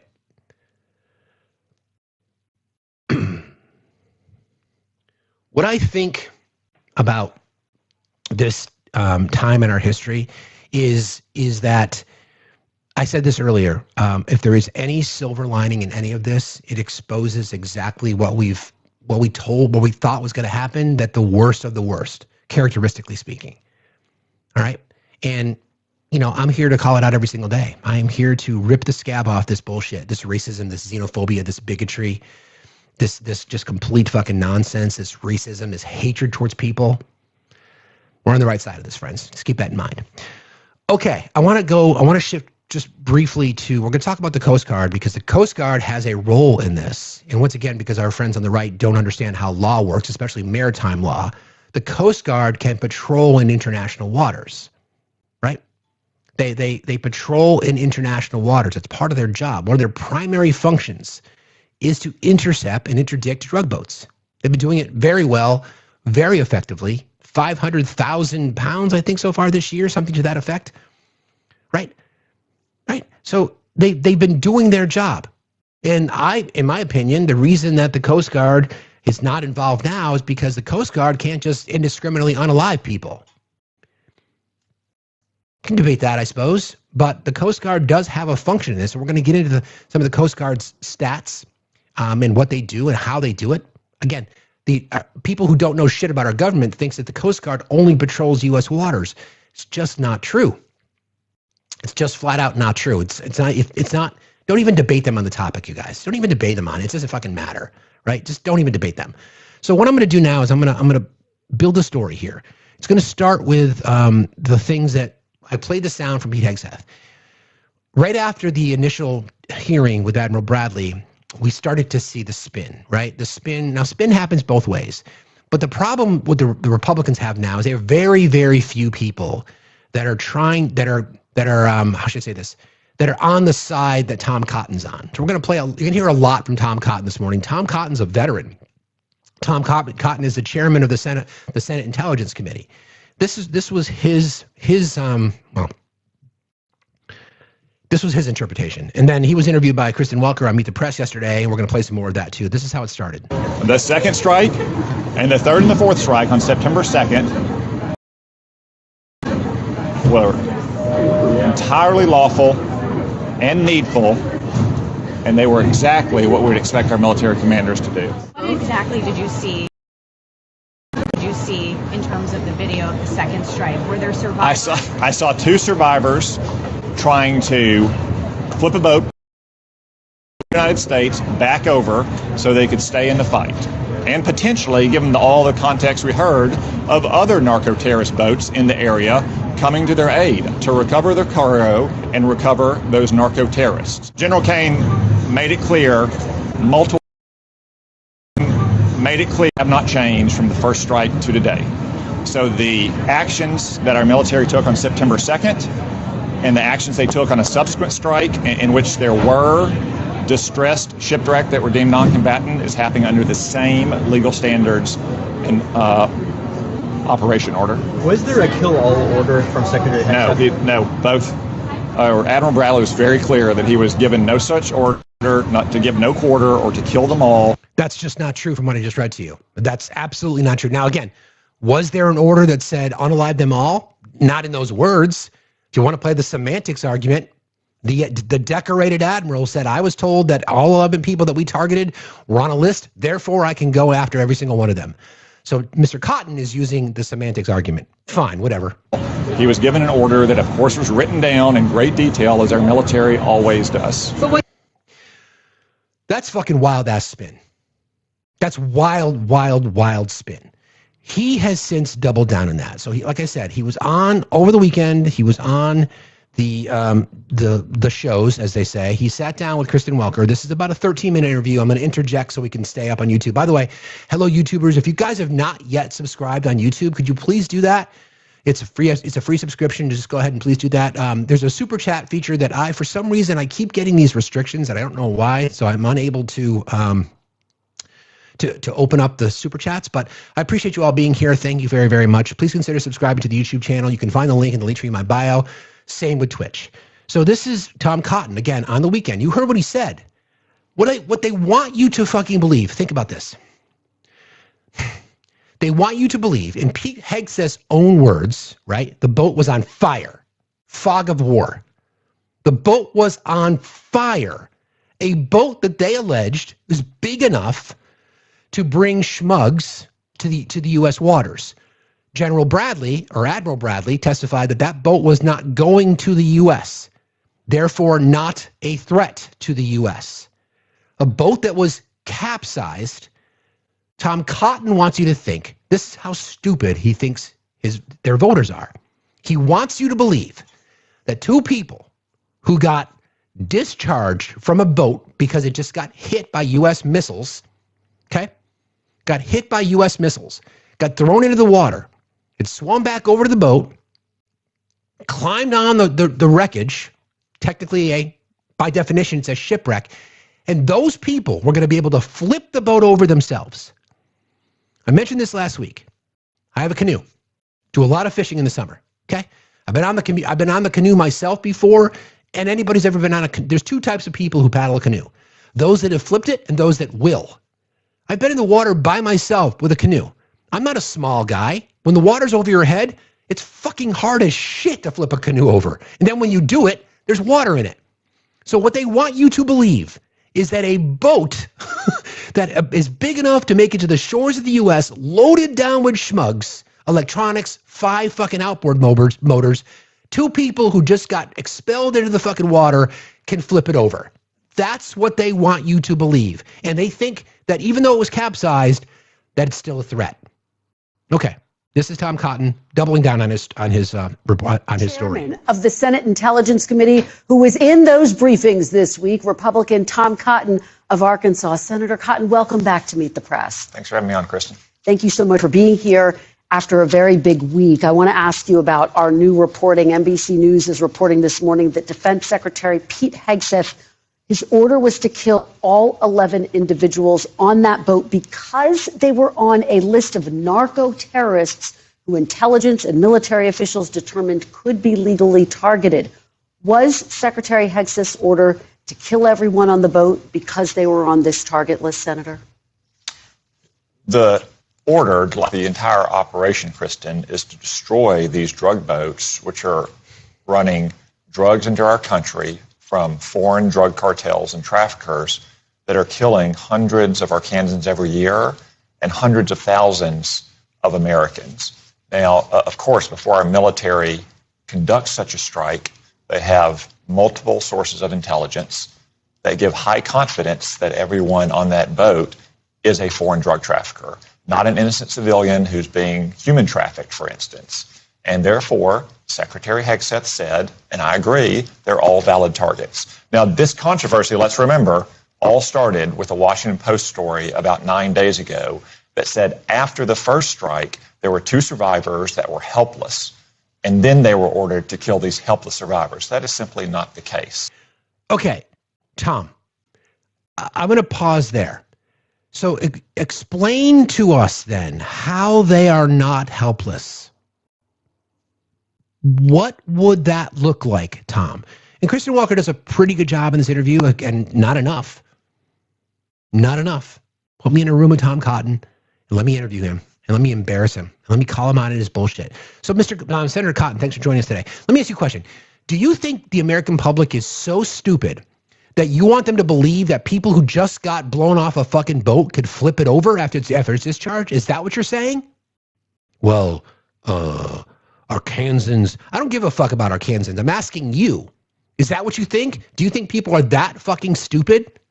Okay. They were not floating in the ocean on a wooden plank or in life jackets. They were on the capsized vessel. They were not incapacitated. Capsized vessel, Tom. Capsized.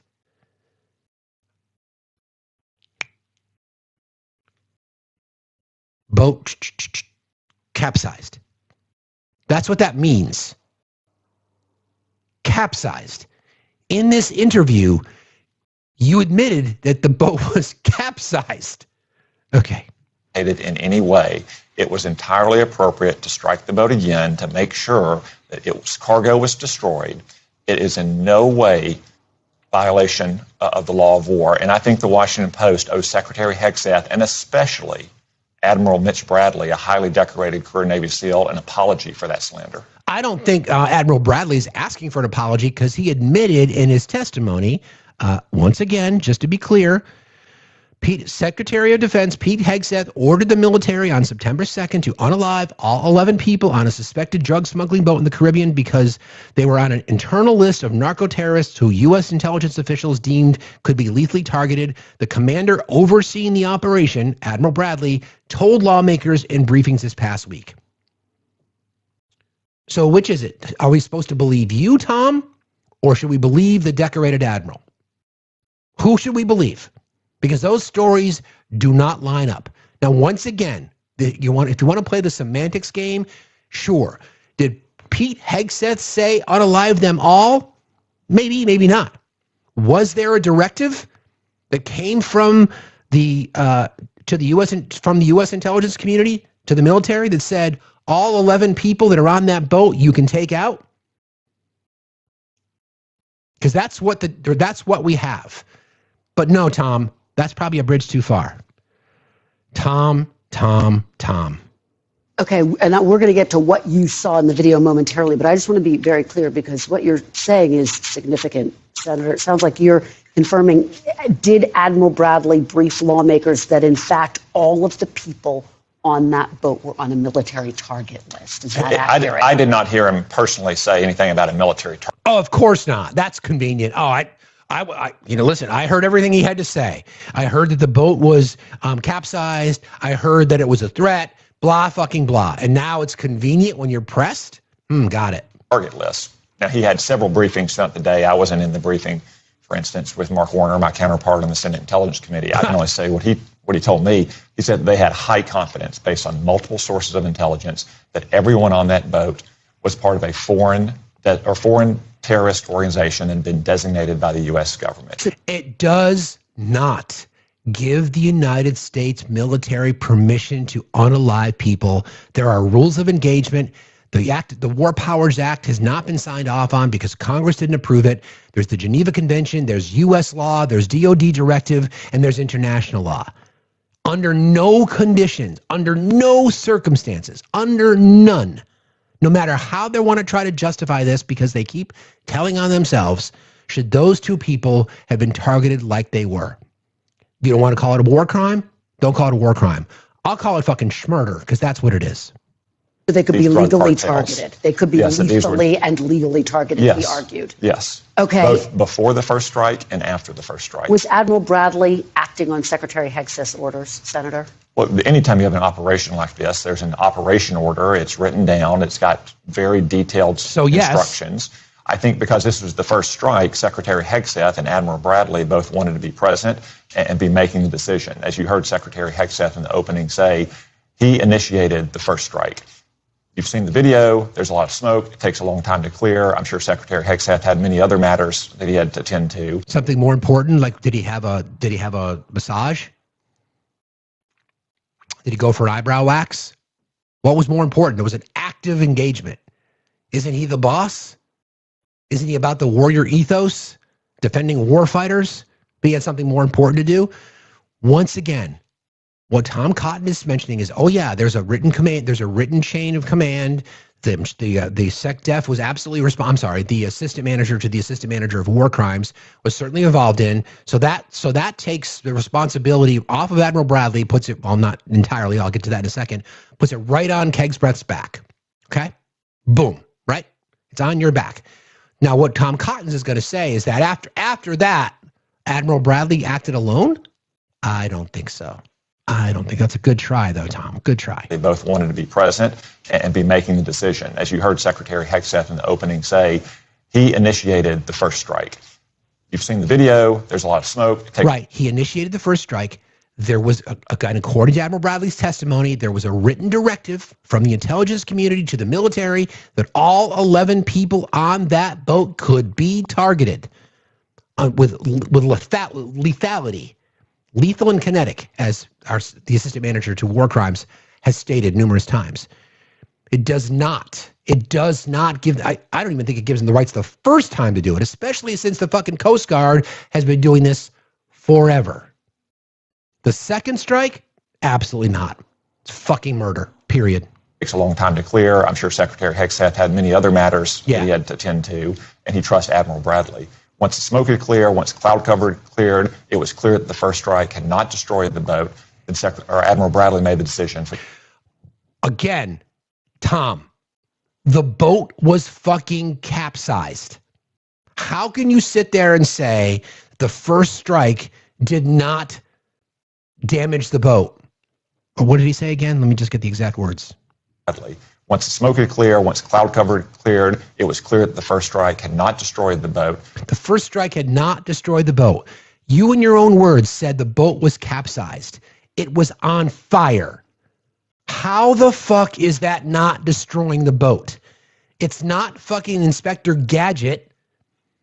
It's not like easy editing. It's not like, oh, it's just a flesh wound. What? Okay. Admiral Bradley made the decision for the second strike. Now, in subsequent strikes since then, because there's been more than 20, obviously it's no longer Secretary Hegseth or even four-star generals making that decision, nor should it be. But on the first strike, I believe they both wanted to be present and be observing it. Who's supposed to make that decision? Aren't they the fucking leaders, Tom? What? Let me ask you about the aftermath of that first strike. The Pentagon's Law of War Manual, which you're familiar with, having served in Iraq and Afghanistan, says... MAGA. Listen to this, okay? Please, listen to this. This is the DOD's own fucking manual, okay? Law of War Manual, which you're familiar with, having served in Iraq and Afghanistan, says, quote, orders to fire upon the shipwrecked would be clearly illegal. Given that, how was that follow-on strike of 2 survivors legal, Senator?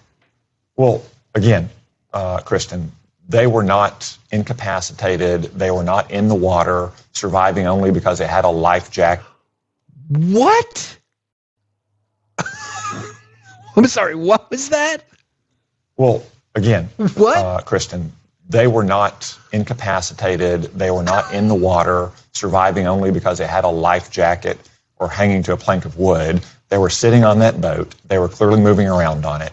That is in contrast, for instance, to another strike that Secretary Hegseth described just yesterday in October, in which you had 2 survivors who were in that state. They were essentially just dog paddling in the water. And what happened on that strike? A U.S. vessel went and picked those survivors up and took them back to their home country. So why couldn't we do that this time?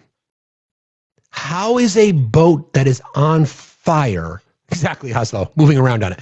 How is a boat that was on fire, that in your own words, Tom, was capsized, reporting also from the same hearings that Admiral Bradley identified that part of it was sinking? How is that boat, how are they not incapacitated? How is it not shipwrecked? Or how are they not shipwrecked? Again, no life jackets, of course. What? Yeah, exactly. On fire in the middle of the ocean. It's not like a Princess Cruise where there's a whole bunch of people that are going to come. The next part of this is even more wild, so buckle the fuck up. That's just an example of how our military makes these decisions based on the facts and circumstances of each particular case, consistent with laws and with the directive you just stated. I hear you saying they weren't incapacitated, and yet Democratic Congressman Adam Smith of Washington, the ranking member on the House Armed Services Committee, saw this very differently. He saw that video. He said, quote, it looks like 2 classically shipwrecked people. Other lawmakers who saw the video said the 2 men appeared to raise their arms, potentially to signal that they were trying to surrender. Senator, why did Admiral Bradley interpret those actions as anything other than these 2 men trying to seek help and survive? Well, again, they were sitting or standing on top of a capsized boat. They weren't floating help. They were sitting or standing on top of a capsized boat. They were, what? They were sitting, I mean, he's acknowledging it. He's acknowledging that the boat was on fire. He's acknowledging that they were sitting or standing on top of a capsized boat. He's acknowledging that. That's why, like I said to start the show, this doesn't matter to people on the right. They don't fucking care. They're just psyched that brown people got murdered. Okay. Helplessly in the water. That part again. Potentially to signal that they were trying to surrender. Senator, why did Admiral Bradley interpret those actions as anything other than these two men trying to seek help and survive? Well, again, they were sitting or standing on top of a capsized boat. They weren't floating helplessly in the water. And Kristen, wait a minute. If they're sitting or standing on top of a capsized boat and that boat is floating in the water, that by definition would mean that they are floating. They are helplessly floating in the water. Okay. I don't think it matters all that much what they were trying to do. It looked at one point like they were trying to flip the boat back over, presumably to rescue its cargo and continue their mission. Or to stay afloat? Maybe they were signaling to other airplanes or drug cartel boats because they're in waters that are just off drug cartel areas. Okay, let's talk about that for just a second, right? Because I thought about this last night. If the argument is, let's just play it out. Okay, let's just play it out. Let's say Tom's right. Okay, so what these guys were doing was signaling to other boats in the region to come get them. Now, logic would tell us, Tom, that if you got eyes on this boat, then you probably got eyes on other boats around them. So if you are so bloodthirsty, if you are so fucking bloodthirsty, then why wouldn't you just wait for other boats to come to their rescue? You see how your argument just falls apart? Because you're fucking lying. Because you're lying. Is the United States military not able to track down other boats in the water? Don't we have the most sophisticated network in the world, like in history? Don't we have the ability to do more than two things at once? But your argument is, well, they were signaling to other traffickers. Maybe they were signaling to be rescued. Maybe. Maybe. Just maybe. Well, again, they were sitting or standing on top of a capsized boat. They weren't floating helplessly in the water.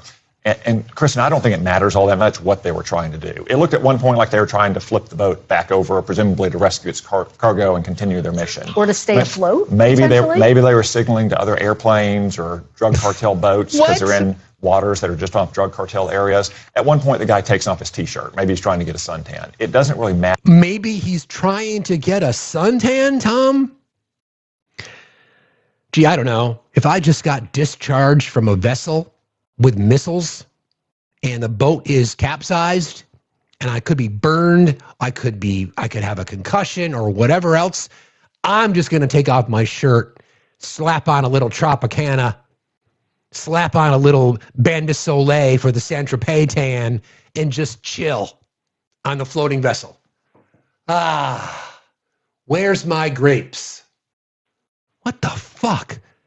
They really think, he really thinks their voters are that fucking stupid that they would believe that shit.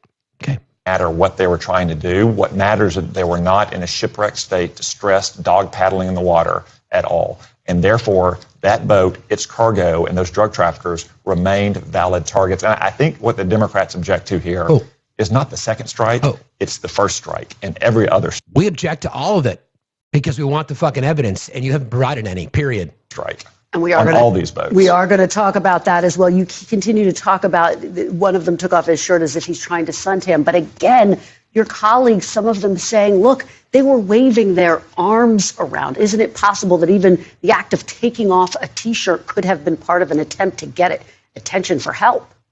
Or it could have been an attempt to signal to another cartel boat to come. This isn't the question again. This is fucking comedy. Your colleagues, some of them saying, look, they were waving their arms around. Isn't it possible that even the act of taking off a T-shirt could have been part of an attempt to get attention for help? Or he could have just answered that question. Yeah, possibly. But no. He's going to take the conversation back. Or it could have been an attempt to signal to another cartel boat to come pick them up and pick up the cargo. But is there confirmation of what they were doing and what their intentions were? For Admiral Bradley's decision, it doesn't really matter what they were doing. Yes, it does. They were on that boat. That boat was still a valid target. They were not in a state of distress on a plank of wood in the ocean like subsequent survivors were. And when that was the case in October, our military did the right thing. Sent a vessel, it picked them up, it took them back to shore. You're saying this boat was a threat to the United States, and yet NBC is reporting that Admiral Bradley told the lawmakers the drugs were heading first to Suriname, that's another South American country, and then ultimately to Europe or Africa. How is a boat that's not heading to the United States an imminent threat to this country, Senator? Well, that's one possibility based on the tactics and techniques that we've observed of these drug cartels. They send smaller boats to sea, and then they link up with a larger boat before they continue their mission. I didn't hear that specifically from Admiral Bradley in my briefing. But dude, you were in the same fucking briefing that other people were in. Is it just a coincidence that you didn't hear things that would defeat your entire fucking story? Much like Pete Hegseth just coincidentally left the room after they targeted 2 more individuals, right? Again, this is how Arkansas. I don't know when Tom Cotton is up for re-election. We'll find that out. Arkansas. This is the guy that's representing you. This guy. This guy is representing. He looks like a fucking number 2 pencil, by the way. Due respect to number 2 pencils. But this is the guy that's representing you. He thinks you're fucking stupid. He thinks you are the dumbest lot of people on the earth. He thinks you won't pay attention. He'll just throw out brown skin shit. He'll throw out narco. He'll throw out big fucking words. He'll try to come across as intelligent. He thinks you're fucking stupid, if you want to believe this shit. What we know is that these drug cartels, which are designated foreign terrorist organizations, are trafficking drugs to our shores. And when we have an opportunity to strike one of these boats, where the intelligence gives us high confidence that everyone on the boat is a valid target because they are associated with these cartels, then I think we need to strike it. Now, there's other cases when we don't have that high confidence, when there might be, for instance, young girls that are being human trafficked, and obviously our military wouldn't take that strike. I think it's much more likely that we're missing some opportunities to strike these boats and protect Americans because we don't have the same high level of confidence. Senator, is there any hard evidence that shows that this particular boat was headed to the United States? That didn't come up in my briefing. But again, You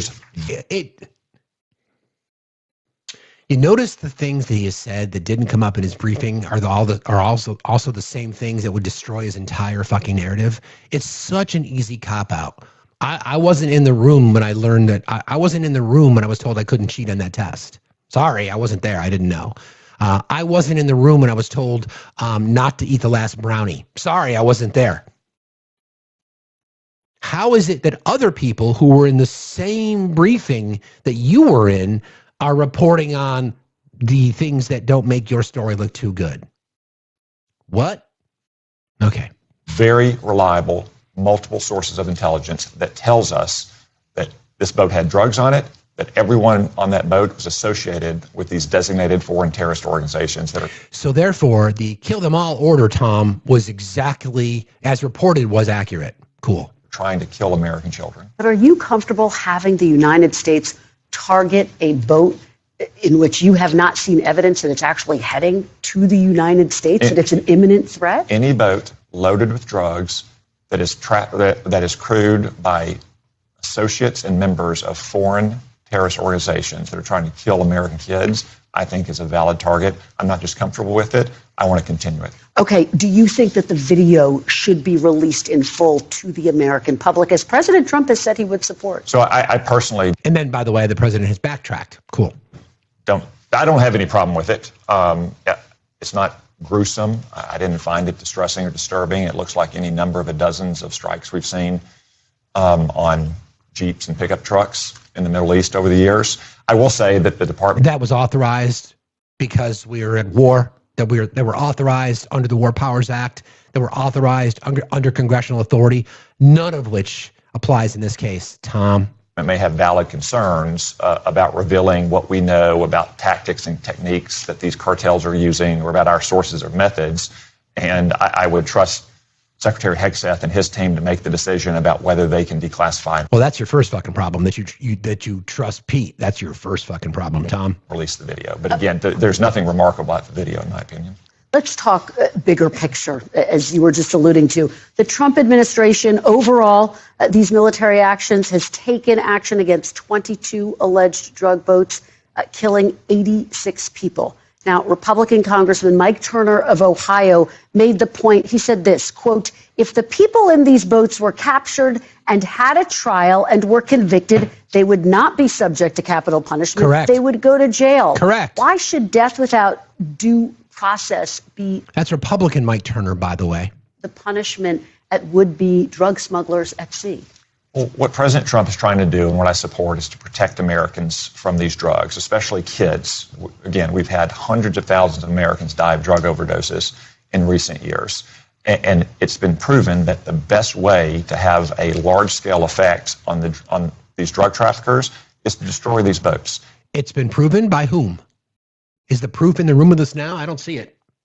Anybody seen the proof? Anybody seen it? This is what I'm talking about in regards to the defense that they'll make of these kinds of things. So we're sitting here saying, okay, we are a nation of laws. There is international law, there's the Geneva Convention, there's U.S. law, and there's even Department of Defense policy that contradicts everything that they're doing here. And our friends on the right don't fucking care. They don't care that the law was violated. In fact, I heard a live over the weekend. Somebody said that. I don't give a shit. You don't care about the law? Don't give a fuck. You don't care that we violated this particular law, this particular law, this particular law, this particular law. No, don't give a fuck. So how then do we push back against that? We just expose them for the anti-American, anti-criminal, or pro-criminal, pro-crime people that they are. That's what we do.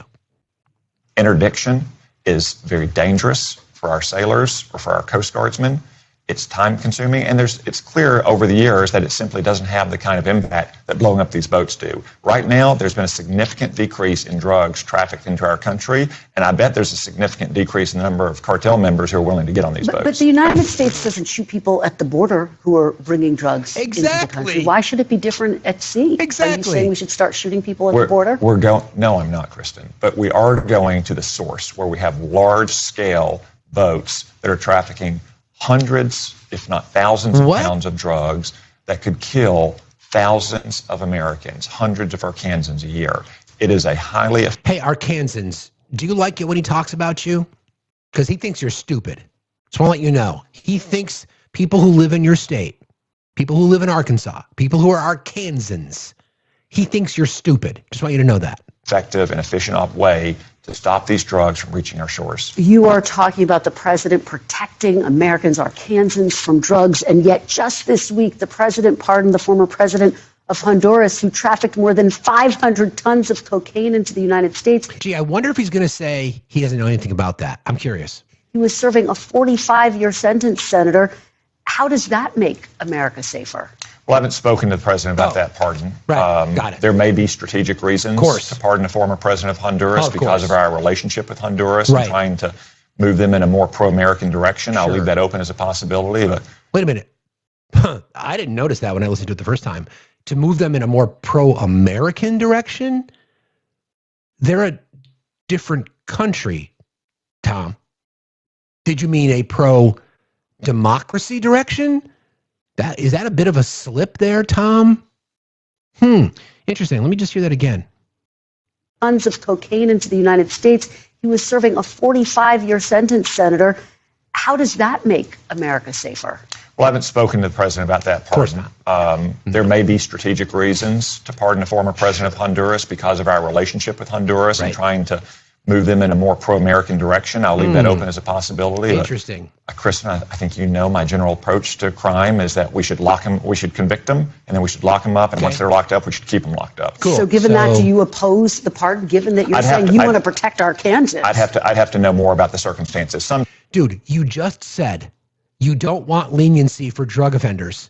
You want them locked up and you want them left there. And then you say, when you're asked the question, do you disagree with the pardon?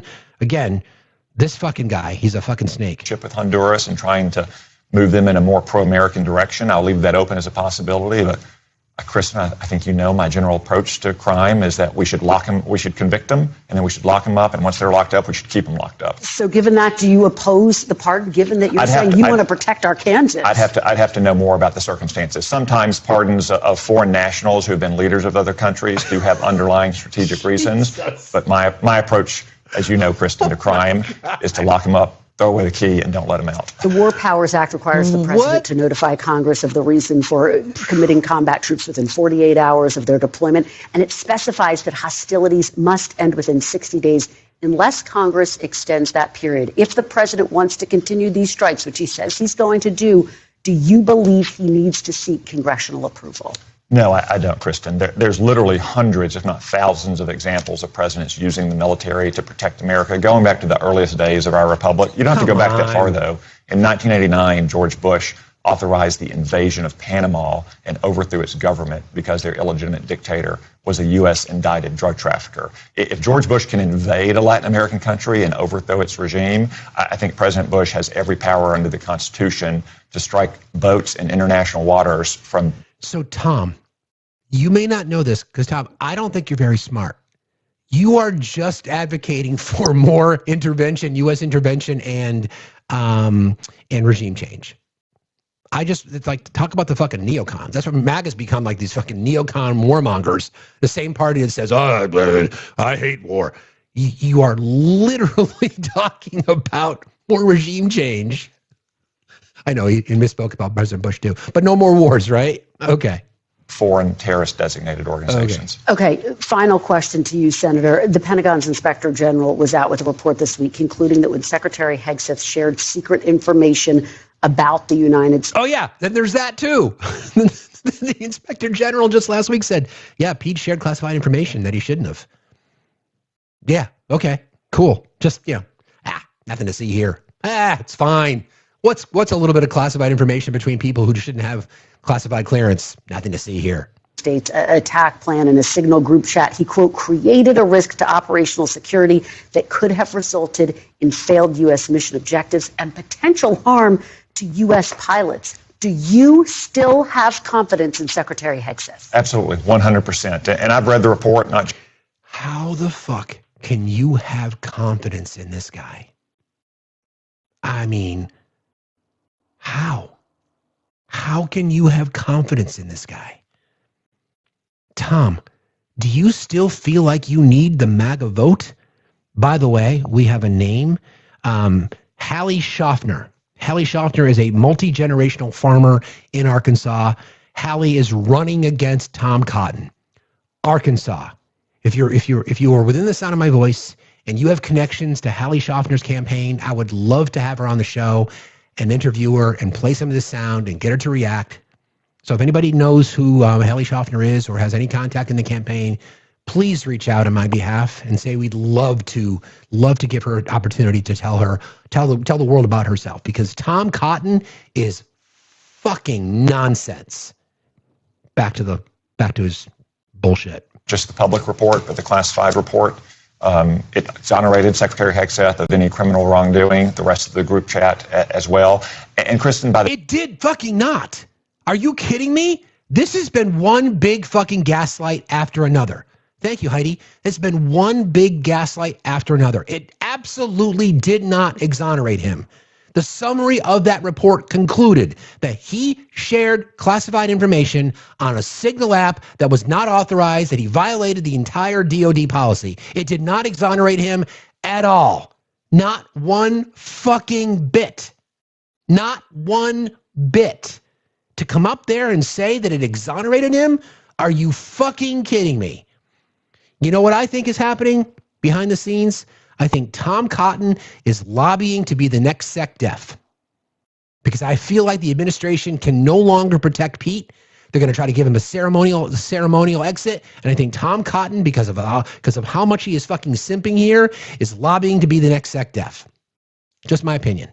By the time they were sharing that information on the Signal app, they were also calling their foreign counterparts to let them know what had happened on open lines. I just think this is a bit of a mountain out of a molehill. But based on what the IG found, which found that he could have potentially caused harm to U.S. pilots, are you comfortable with the Pentagon continuing to use Signal to communicate sensitive information?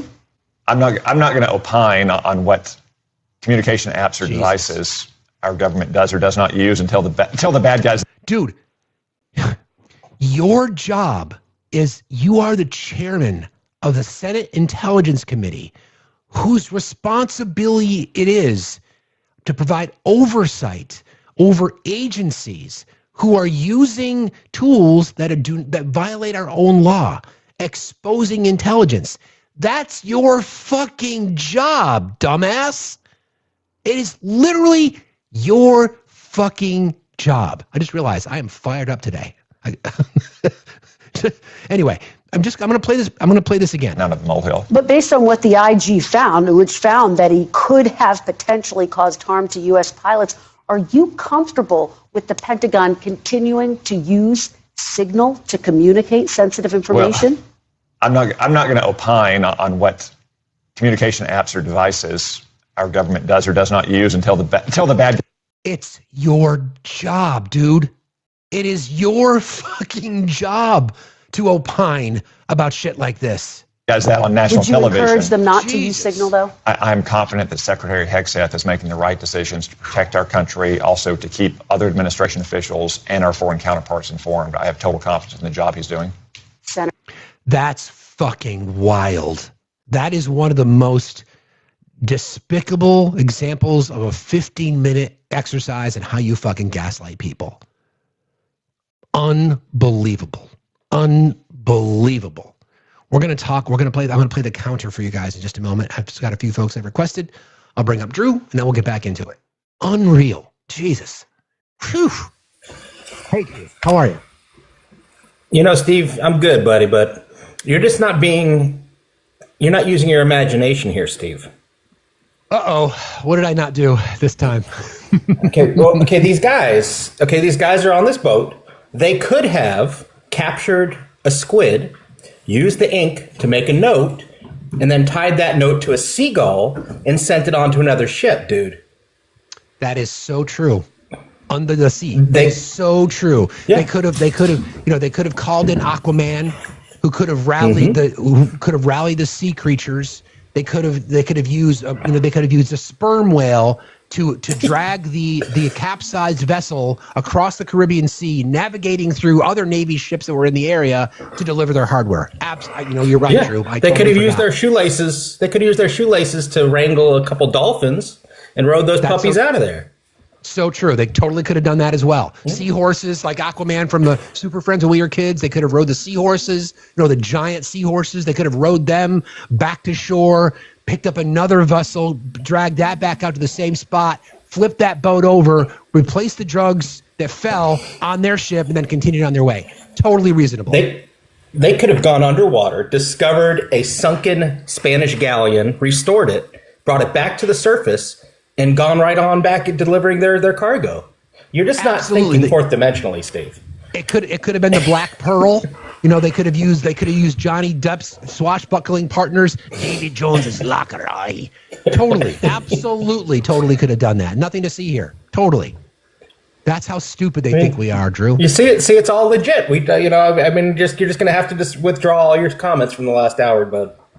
Absolutely, that's it. It completely reason. Shit. We might as well fuck the Flying Dutchman. Exactly. We might as well just use that story because it's just as fucking ridiculous. Yeah, it's pretty much the same as what Mr. Cotton said. Unreal. I know. That's all I got, buddy. Yeah, I appreciate you, my friend. Take care. Have a good Monday. See you later. You too. Think about it though. He's right. Dory could have done it. Jelly man. Could have been the sea turtles. That's how stupid it is to be that gaslight. And so here's a little tip for you guys. Just the tip. When you go into these right-wing spaces, if you decide to go there, okay, just ask him. So just run down the list that I just gave it to. So do you want me to believe that? You want me to believe that a capsized vessel in the middle of the ocean could have been flipped over and by two people who fell in the water? Is that what you want me to believe? Because that sounds dumb. Maybe what would have been better is if we can then run down the list of the things that Drew and I just covered. What if they just rallied a whole bunch of seahorses? And the seahorses could have connected their golden harnesses and their golden reins. Give me a fucking break. Give me a break. It's just so dumb. It's just... so fucking dumb. Neck hurt, neck hurt, neck hurt, neck hurt, neck hurt.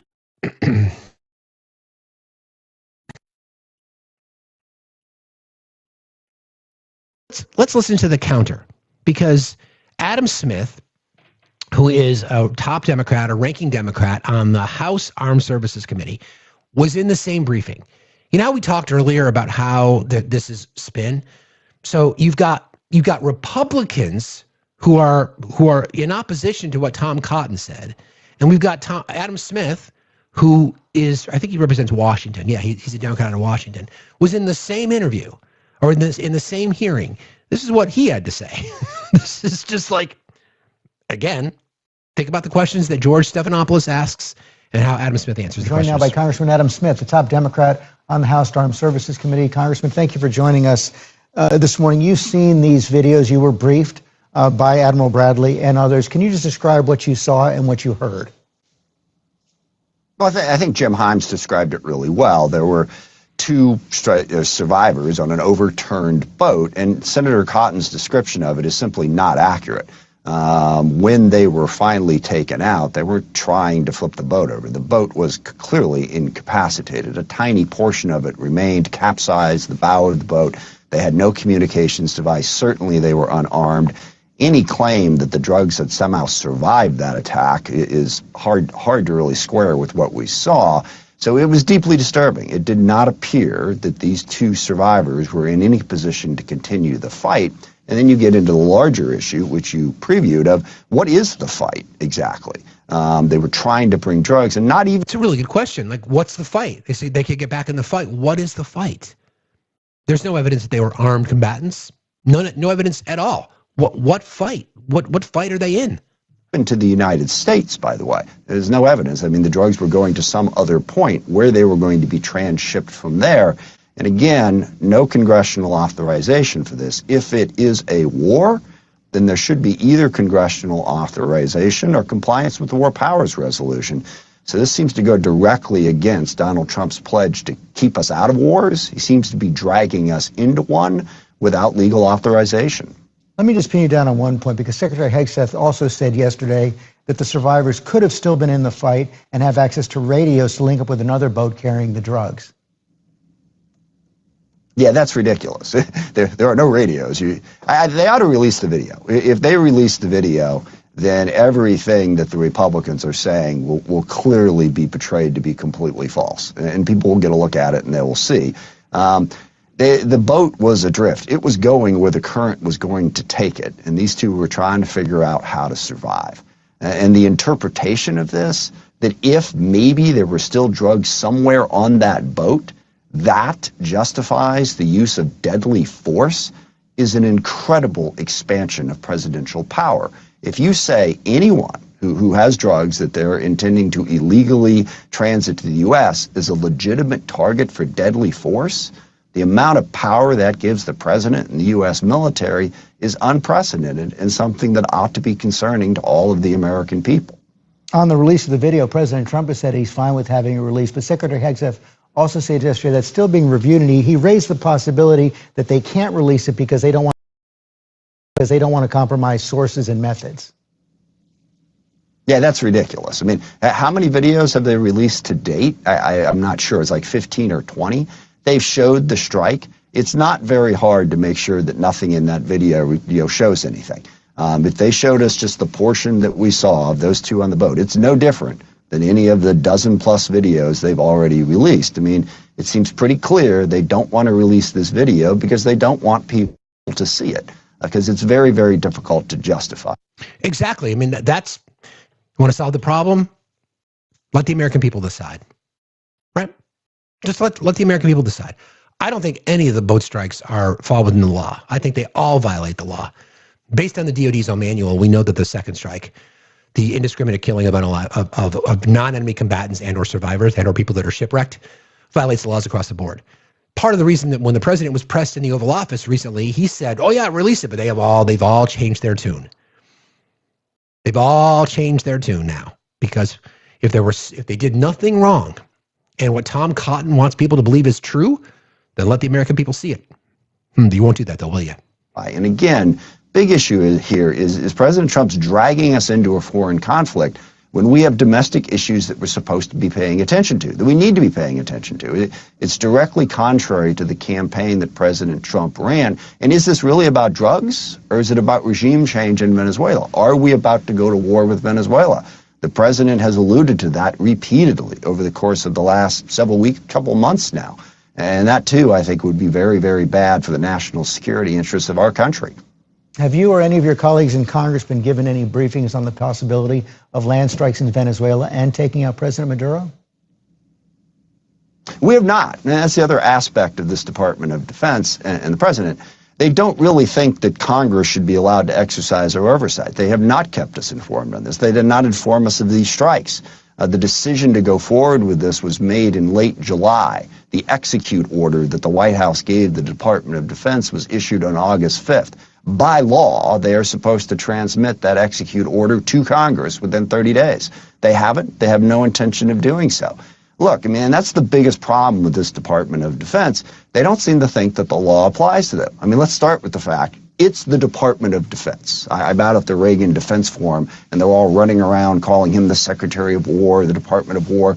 The law states clearly it's the Department of Defense. They don't care what the law is.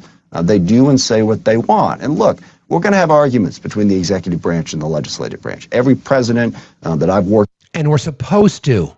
Co-equal branches of government. You're supposed to. That's how the system was designed, right? Checks and balances. with as a member of Congress has that. But all prior presidents at least gave some effort to follow the law. This one doesn't seem to want to, and the Secretary of Defense doesn't either.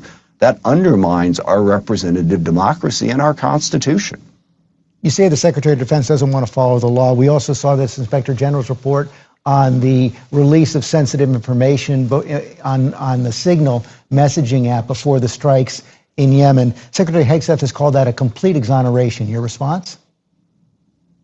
Yeah, it's ridiculous. And in addition to not following law, he doesn't want any accountability. He was asked yesterday at the Defense Forum here, do you have any regrets about the way you handled that? At which point he gave a philosophical answer about how life's too short for regrets. I disagree with the Secretary on that point. Yep. It's perfectly okay to look back at past actions and say, yeah, I didn't do that right. Yep. Look, he released sensitive information on an unsecured public chat that went to a journalist. And not just that, friends. It's literally in violation of the DOD's own policy. Okay? Not only did he share the Inspector General's report deemed the information that he shared was classified, meaning that it would have put, if it fell into the wrong hands, it could have put our active duty in danger. Not only that, but he violated his own policy about the use of Signal apps for personal devices. Okay? So it's the fact that he wants to go out there and tell people that he's been exonerated is fucking mind-boggling. How anybody, anywhere in the national security sphere, much less the Secretary of Defense, can look at that and say, oh, good, no worries, I'd do it again. I mean, okay, you make a mistake, whatever, but admit it, you are not supposed to share that type of information. Exactly. And the report says clearly, the Secretary placed our troops at unnecessary risk. Correct. So for the Secretary of Defense to look at that report and say, I placed troops at unnecessary risk, and I'm okay with that. I did nothing wrong. That's really disturbing. We need them to follow the law, and we need some measure of accountability. We can disagree on policy, a bunch of different areas. Absolutely. But we can't have a completely unaccountable Secretary of Defense who repeatedly ignores the law. And that's what we're battling with in Congress right now, to hold them accountable. Finally, I want to ask you about the president's pardon of the former president of Honduras, Juan Orlando Hernandez. Of course, the pardon power is absolute. Congress has no recourse to stop it. But is there anything more the public needs to know about this? Can you think of any justification for the pardon? No. I mean, I think what the public needs to know about this, and I also like to point out the pardon. By the way, this is Rep. Adam Smith, Democrat from Washington State. Pardon of Ross Ulbricht, the Silk Road crypto guy who was setting up a secret way of using crypto to basically launder billions of dollars in drug money. He was convicted of laundering drug money. Correct. And Trump pardoned him. Correct. Look, it seems like this isn't that much about drugs coming into the U.S. It's more about what Trump released with their national security strategy a couple days ago, 3 days ago now, where he wants to assert dominance over the Western Hemisphere. He wants to go back to the 19th century, where the U.S. does what it wants in the Western Hemisphere, the Monroe Doctrine. And look, that's disturbing. For 80 years, we have tried to develop an international system that is based on law, a rules-based system. And Trump seems to want to smash that. And if he can go after Venezuela and go after Maduro, that's one way of doing it. The Honduras thing seems to have to do with the presidential election that's going on down there and the party that supports Trump or the party that doesn't support Trump. So it seems to be much more about that than any legitimate desire to stop what, by the way, is a huge problem. Drugs in the U.S. are a huge problem, but they keep, just one more example, and this fentanyl is killing a lot of people. There's no fentanyl involved in what we're blowing up down in the Caribbean, even though the White House and others keep saying that. This is cocaine, which is a problem, but if you really wanted to get after this, you'd be putting pressure on China to stop the precursors. Oh, and don't forget, let's not forget what the president said. Manufacturing plants, okay? And then they sell us the cocaine. We appreciate that very much. Yeah, it's cool that we appreciate that very much. Good to know. I just want to remind people of that. And you'd be putting pressure on Mexico where the fentanyl comes through. This seems to be much more about President Trump's world vision of the U.S. needing to dominate the hemisphere than it does about protecting Americans from the incredible problem that we have with drug overdoses and death. Okay, so let's play a little game, all right? You've got two people who were in the same hearing, all right? Two people, one a Democrat, one a Republican. Two people that were given the same information. Two people that were privy to the same testimony from the same individuals, and their stories are completely opposite. So the question for you, as we navigate through misinformation, disinformation, propaganda, etc., and media bias, the question is for you: how would you determine who is being as close to truthful as possible? So what I would do is that the reason that I spend so much time trying to paint the picture is because we can catch them in their lies by things that they said previously, right? So if you only heard that, you'd be like, I don't fucking even know I don't know who to believe. Sure, no problem. Did Adam Smith come up with some wild fucking conspiracies about how, well, they could have flipped the boat over, they could have jumped on the seahorses, blah, blah, blah? No, he did not. Tom Cotton, because of what he said initially was, excuse me, again, about the capsizing and all the fucking gaslighting that he told in that story. So again, for people who are not media literate, it might be difficult to navigate. That's why we include language from what Pete Hegseth said initially about how the fog of war, how he had to leave the room. When Pete Hegseth tried to blame somebody else, anonymous smears on the kill them all language, saying that didn't happen. Well, they initially said it was false reporting. Then they said it was there was no double tap. Then they said it was a double tap. It was justified. Then they said it was Pete Hegseth's responsibility. Then Pete said it wasn't me. The White House said it was Pete. Then the White House and Pete said it was this guy. So the evidence is on the side of the Republicans fucking lying. That's how you navigate through this shit. This is not me being biased. Okay, we all walk around with bias. This is what we do here. We report on what we know. Okay? Exactly. They're going to go to the island of misfit toys. We report on what we know. And what we know is Tom Cotton just gaslighted the shit out of people. Adam Smith's like, there's no fucking way you can look at this information and determine anything other than these guys were fucking shipwrecked. In fact, Tom Cotton even acknowledged that himself, that they were standing on a capsized boat. But taking the shirt off and waving it around in a Magic Mike moment on the hull of a capsized ship is indicative of them signaling for help. Or I should say, signaling in another drug boat. Yeah, that fucking tracks. That completely fucking tracks. That's why we've got to push back against this gaslighting, this misinformation, this bullshit. Okay?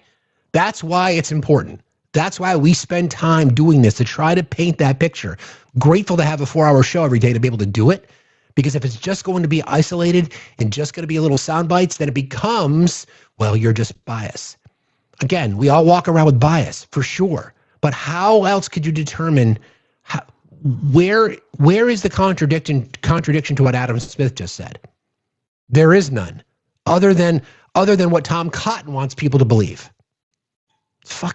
It's just frustrates the shit out of me. I got to tell you that, just because I'm so fucking tired of the disinformation and misinformation and all the bullshit that's connected to it. Right? You're right. Infuriating is an understatement, Heidi. It's absolutely ridiculous. It's ridiculous. We're going to talk about pardons in just a minute, Illusion, because that's wild too. Good morning, Heather. How are you? Good morning, Steve. How are you? Fine, thank you. What's on your mind? I just wanted to say that, they don't care about the schmugs coming into this country, because if they did, they would arrest the numerous amount of white people that smuggle them in. They also don't care about the American lives that the smugs hurt, because if they did, we would have better health care and better mental health services to help people who are addicted to smugs. If they cared about, the innocent lives being lost due to this, they would have, like you said on Friday, safe injection sites. So they don't care. And the pro-life party sits here and talks about, oh, you guys, you care about the lives of schmug dealers. It's like, yeah, actually I do. I care about the life of everybody. I don't think anybody should be unalived without due process. And even then, I'm personally against the death penalty. So, Me too. I do care. And I have worked in all forms of nursing. I worked in a prison. And guess what? Most of those criminals that were in there were for schmug offenses, not for actually hurting anybody or graping somebody or being a schmurderer. They were there because they were addicted to drugs and schmugs, and made a mistake. Correct. So I do care. And a lot of the commutations that Joe Biden issued were examples like that. People that have been serving their time were for low-level schmug offenses, and we'll talk about that in a little bit. But you're absolutely right, Heather. Absolutely right. It's just a fundamental difference between how people see things. Two things can be true. We on the left can be absolutely angry about the what we believe is violence, war crimes, and or murder, and also be really, really concerned about drug use and the drug problem we have in our country. Two things can be true. We just look at it differently. The right does not want to solve the problem at all. They just want to blow shit up. We want to fucking solve the fucking problem, right? Right. Exactly. Find a solution. What's the solution? How do you treat? I don't know. Maybe we should have universal health care so people can actually go to the doctor. Maybe pharmaceutical. That's so radical. Heather, I know. So radical. Maybe we should, I don't know, have better mental health care just in general. Our mental health care in this country is an absolute joke. Maybe, I don't know, there's so many ways that we can solve. I often think about this, though, about how universal health care would pretty much solve so many problems in our country. It would solve just so many problems. I mean, it would people who lose their homes for medical debt, that would be out the window because they wouldn't have medical debt. People who lose their jobs because they're sick, and then but they don't have to worry about paying anything else because at least their health insurance is covered. I mean, I literally think about how this would solve just so many of our problems. The problem here's the issue, though, Heather. You're just making too much sense.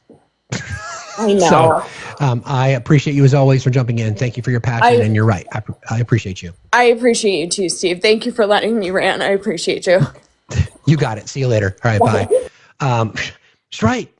I mean, simple things like we talked about to start the show today. When Democrats take control of the House and the Senate again, you blow up the fucking filibuster, you come up with a Medicare for all policy from a national basis, and you fucking pass it. And then you watch how people's lives get better. And then you take full fucking credit for it. You drive around town with flags in the back. Democrats fixed your shit. Republicans suck. Democrats fixed it. Republicans hate you. Democrats fixed it. Republicans want to ruin your lives. Democrats fixed it. I'm serious. Be fucking petty. Be goddamn fucking petty and own that shit. Let me just make some thank yous here. Appreciate everybody for joining us today. Keep tapping, friends. Tapping is clapping, liking is loving, sharing is caring. Alexandra, thank you for, that was very kind. Hang on one second. Alexandra, thank you for the $50. I appreciate you very, very much. It's very kind of you. You're very kind. Thank you. Thank you, Stacy. Happy holidays, Steve from Alexandra. Stacy says, keep exposing them. I'll do my absolute best. I appreciate you saying that. I'll do my best. Thank you to Patricia. Bang it out. Thank you, Patricia. Thank you to Rhonda. Also to Kina, to Lulu, to Lisa. Appreciate you. Appreciate you back. Thank you very, very much. Also over here, I think I got Jamila before, Maria, Chrissy, Jolie. You guys are great. You guys are very kind. 75 left in the goal. Thank you all for being here. Never expected, but always appreciated. Appreciate it. Yes, it's just how we see people. Like the right, conservatives just don't put value on people's lives. It's obvious how they treat women, right? How they just diminish marginalized communities. How they celebrate ICE just rounding people up. They just don't care about people. This is the clear divide. I think this is the opening that we've been talking about for a very long time. Human rights should not be political. People eating should not be political. Healthcare should not be political. You guys know my stance.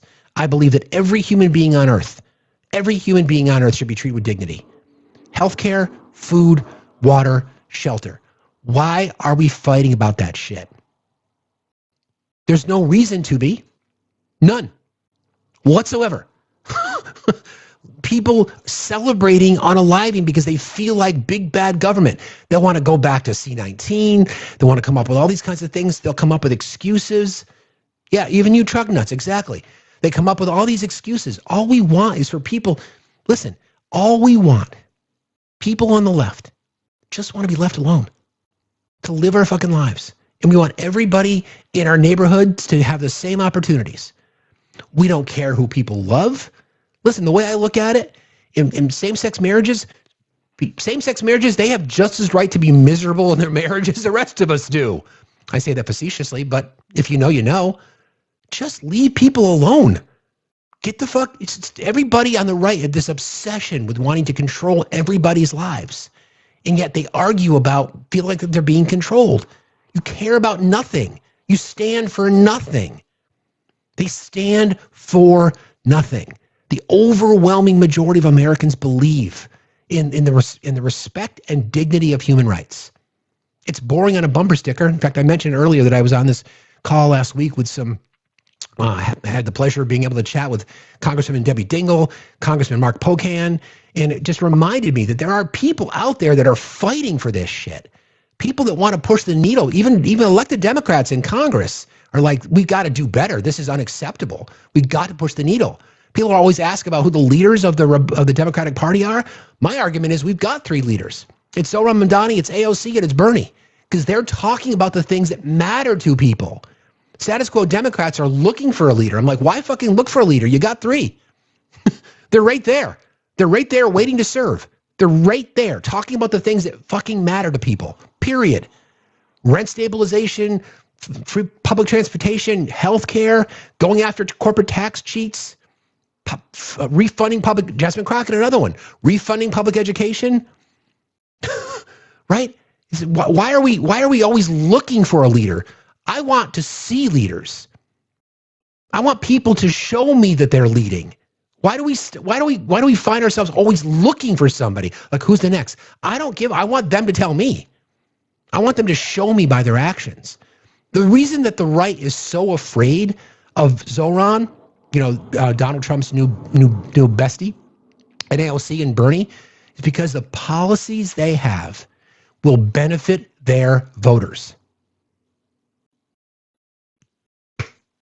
Seriously. That's what this comes down to. It's not that they're afraid of socialism. That's just a lie.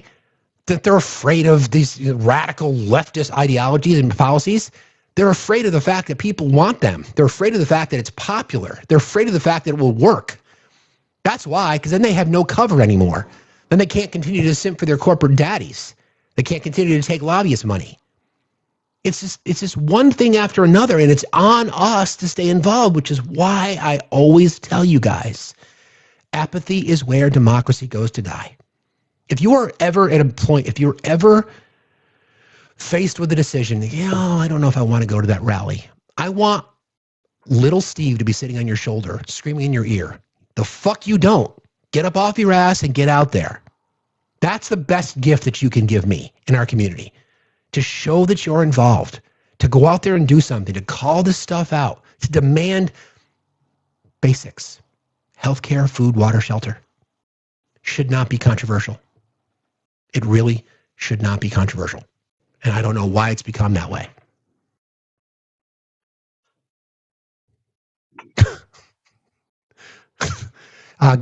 Good morning, Mama. How are you? I'm good. Good morning, all. Listen, I absolutely agree with what's being said. Another concern I do have is all these, these ICE agents, these arrests. I somehow feel like there could be copycats out there that's just gonna out in the open just taking people away and we don't even know who they are. Like sex traffickers or whatever it might be. They might additionally, because you can't tell who's doing it, and people get disappeared and we don't know where they go or where we don't hear from them. So that could be another issue. Yeah, we've already seen that. Could be we've another. already seen that happen. Yeah, sex traffickers right in the open in our faces. Yeah. Anyway, you all have a good day. Thank you. Appreciate you Thanks for for being doing here. what you Have a good do. day. Appreciate that. Be safe out there. She's right. Right. It's already we situations where people are stealing vehicles of people that they've apprehended. I mean, it's just it's no longer acceptable. I mean, Mike, do you think this is a flex, Mike? Do you really think that that's a flex? All it does, Mike, is it shows you what a disgusting piece of shit that you are. The people in here are just mocking you, man. They're just mocking you. You think that that's a flex? You really think that that is a flex? You are so weak of character and have nothing going for you in your life that you want to jump on that bandwagon? Support an institution that reminds people of 1930s Germany? I don't give a fuck if you don't like the correlation. Harassment. I need your friends, guys. Tap, tap, tap, please. We love the TikTok shop. Let me do this. Hold on a second. God damn it. TikTok. It is our intention during these live broadcasts to only provide fact-based information to the absolute best of our ability. We strive to never spread misinformation or to platform those that do. Opinions of our guests or commenters are theirs and theirs alone and do not reflect those of the host. Hate speech is not allowed, and we are diligent about policing it. This platform is for educational purposes only. We now return you to our regularly scheduled pandemonium, already in progress. Anyway, there's an opportunity here, right?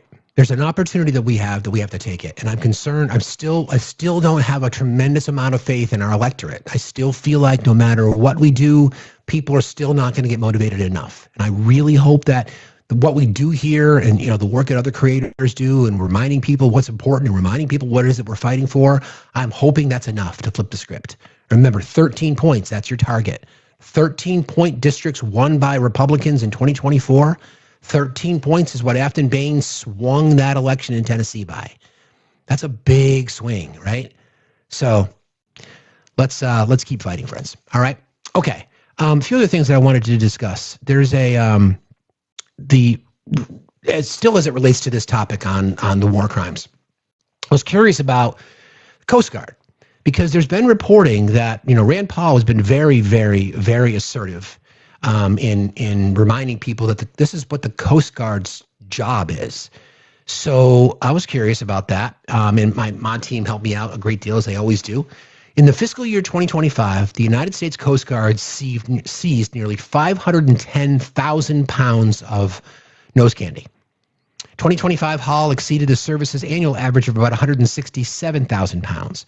Recent operations, including Operation Pacific Viper, Coast Guard operation, resulted in multiple interdictions and detentions. The Coast Guard is reported detaining suspected smugglers during these operations.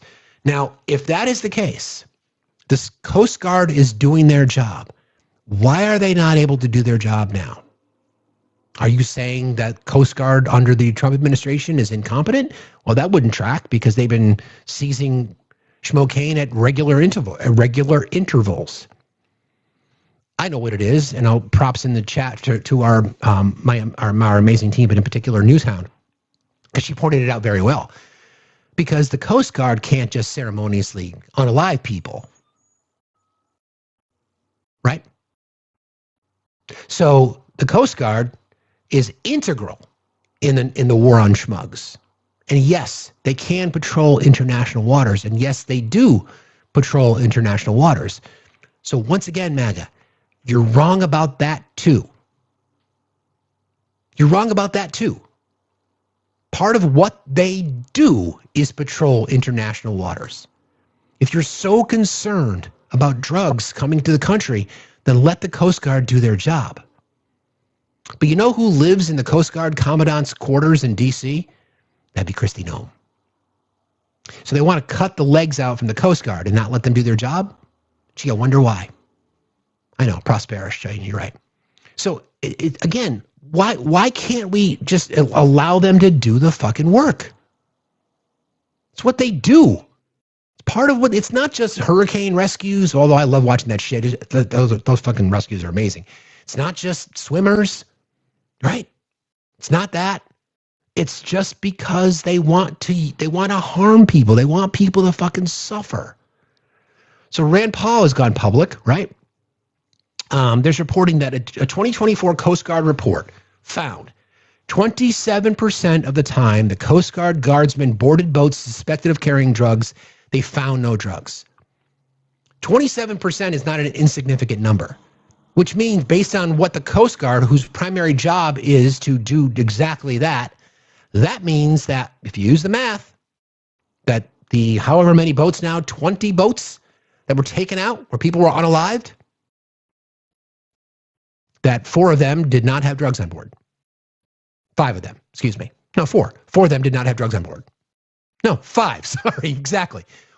Well, then, okay, then you're committing schmurder. Just because the president says there is, does not mean there is. Just because Pete Hegseth says there is, does not mean there is. You cannot have it both ways. You cannot say you care about keeping drugs off the shores of our country, but you're doing it through unlawful and illegal means, arguably committing war crimes, arguably committing schmurder. But the Coast Guard's job is to do what they've done. They've done it very, very well.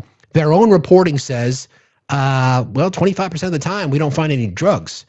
Experts said that stat doesn't always translate directly to recent U.S. boat strikes in the Caribbean because the U.S. could have had intelligence about those vessels. Sure, that's true. Which is why we want the information. So why the fuck are we just not letting the Coast Guard do the job? That then brings us back to where we start with these kinds of things because they're bloodthirsty fucks who just want people to fucking suffer. And Pete Hegseth, because of his warrior ethos, because of his fake tough guy persona, he wants to be able to flex. And he thinks that American people will love it. Some do. Some in the cult celebrate it, but most don't. And it's reflected in the polling. He's despised. Pete is despised. We know that the FBI doesn't give a fuck about Kash Patel. We know that the House Republicans and Senate Republicans off the record laugh at Donald Trump, laughing that he gets a participation trophy from FIFA, but his fucking followers, however many there are, 5, 10 million, whatever that is, 15 million, don't give a shit either. And they tell us every fucking day. Every day. Every fucking day. It's wild. Why would we do that? Why would we just not let the Coast Guard do their job? If we care so much about it, that's what their responsibility is. Do we no longer need the Coast Guard? Why are we releasing some people back to their boats and others not? Maybe because witnesses, dead men tell no tales, so to speak. JB, you said I'm so full of hate. It's not funny. Go ahead, JB. You jump in the box and we can have that discussion because that's what you think, right? If that's what you think. So we can have that conversation. Because I can guarantee you, JB, you're the one that's full of hate. In fact, I want your life to be better, JB. You don't want my life to be better. I want your family's lives to be better. In fact, people in our community, we vote for people that we don't know. We want the most hardcore, red-pilled, red-hatted, xenophobic, racist, bigoted MAGA to have health insurance. Is that hatred? We want the children of those people to have the best public education system in the world. Is that hateful? We want their family to be able to have access to capital and not be getting price gouged by corporations anymore. Is that hateful? We believe that corporations and their 1% are predatory. We want to make sure that there are protections in place. So the most hardcore, dedicated MAGA has rights that are protected under the law. They're not being ripped off. That you're not being taken advantage of. That's how hateful we are, JB. Would you say the same thing about a liberal? Would you say the same thing about a same-sex couple? Right? Would you say the same thing about the trans community? But yeah, we're the hateful ones? Okay. Good to know. All right. Let me see where I want to go with this now. I want to talk a little bit about, hang on one second. Make sure I covered this.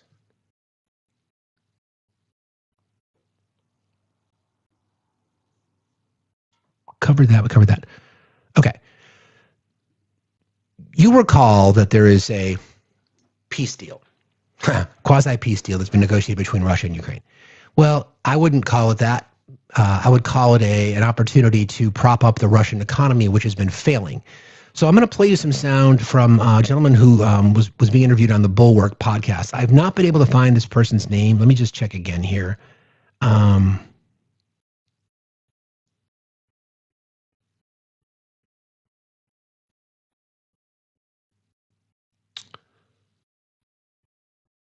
Okay, so there's reporting that, as we know, Steve Witkoff, who is just a real estate guy, who's not in it, who's trusted by Donald Trump to be his emissary around the world, and there's always a financial connection to it, connected back to the Trump administration, to the Trump family.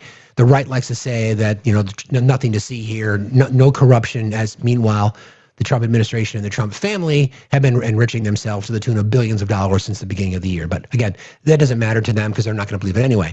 But this whole situation with Russia and Ukraine, I think, is really interesting because it tells us a lot about the priorities of this administration. Not to protect our interests, not to protect our interests, but to protect their interests. Not to stand up for democracy, but to diminish democracies. Not to protect our partners and our allies. Instead, it's to prop up our enemies and our adversaries. So I'll play this sound. We'll talk about it. We'll talk about it a little bit more on the other side. If the Russians were to continue to make their advances at the current rate of advance, it would take them years to conquer the entire Donbass. Meanwhile, their economy is, turning into a giant basket case. Defense industry can't get the inputs it needs. Inflation is running high. They've got labor shortages.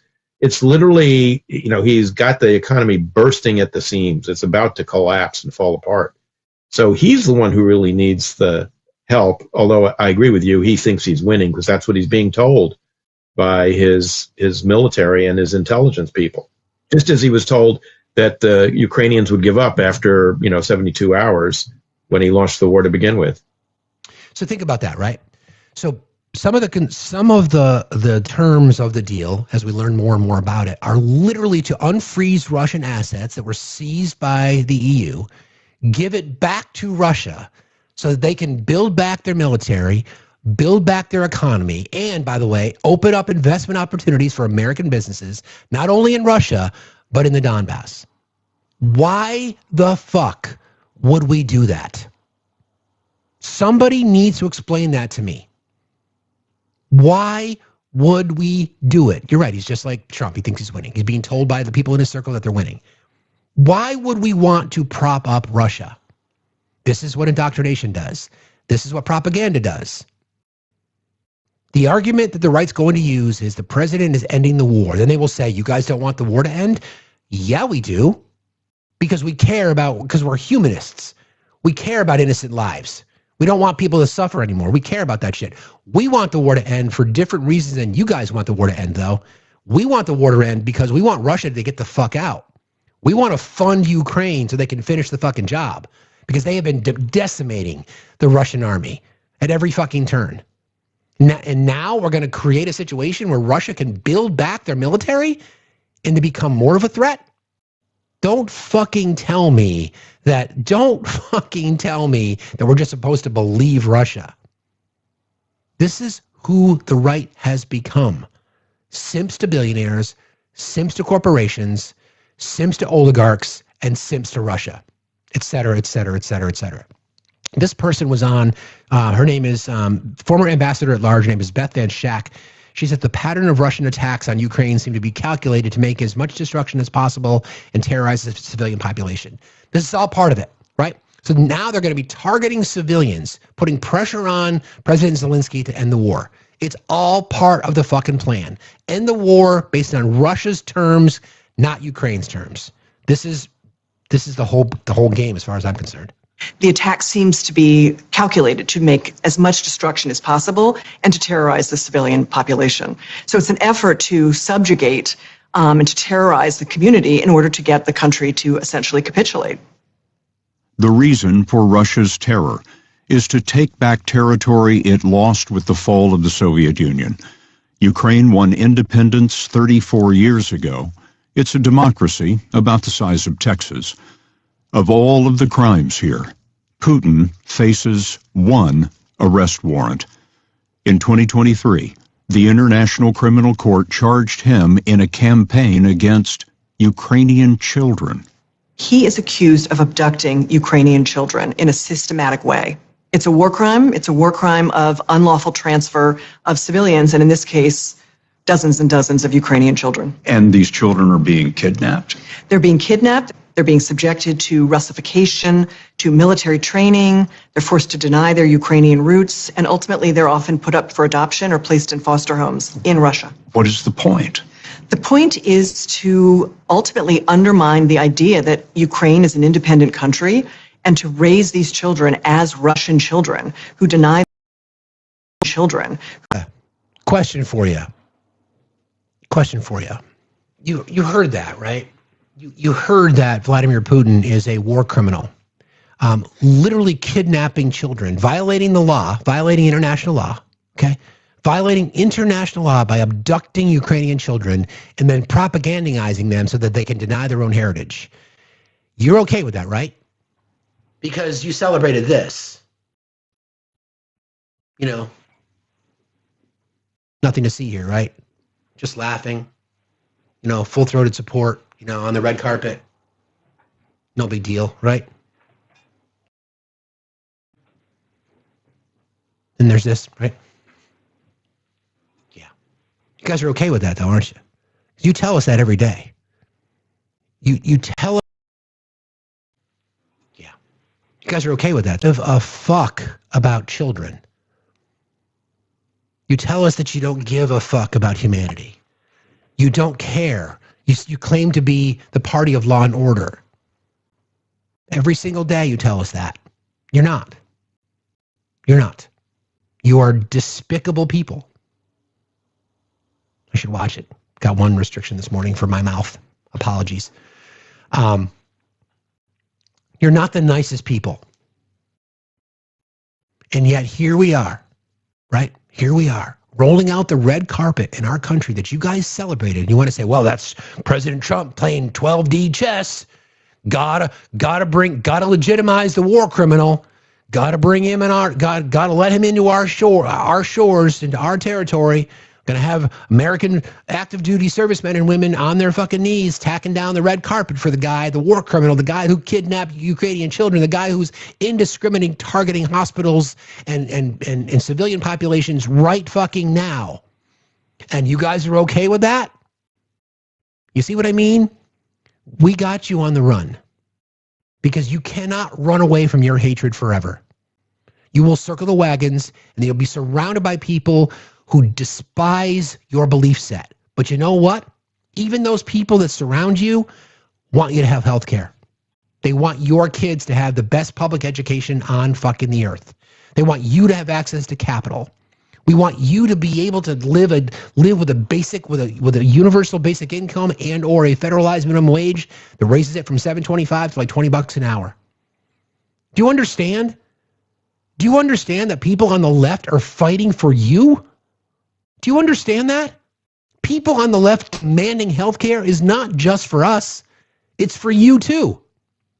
Do you understand that? Exactly. We want you to eat. We don't want your children. We don't want your children to starve. We want your lives to be respected. We want you to live a life and pass away in dignity and grace, not overwhelmed by medical debt, not overwhelmed by, just horrible predatory capitalistic policies. We don't want you to be stuck in a for-profit healthcare system. We literally want your lives to be better. And there are tens of millions of us who are fighting for you. Literally, we are fighting for you. You are the ones that are fighting against things that would make your life beneficial because you hate brown people. You've been told to. That you hate the marginalized, black and brown people, the disabled community, the poor, and did I forget? Women. Who told you to hate those people?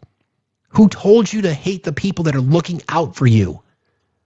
Who told you to be so bloodthirsty over suffering? And yet here we are today. Here we are today, still, after everything that you've done, after how you've aligned yourself with xenophobic, anti-Semitic, horrible, racist, bigoted people. Here we are today, still advocating for you to have health care. Still advocating for your children to have the best public education. Still advocating for you to have food. And we're the party of hatred? I don't think so. I don't think so. I know where my loyalties lie. My loyalties are connected to making human beings, helping human beings be better, helping human beings being better off. And in the book that I'm writing, it's about men in particular, but it's about what it takes to be a better man. Right?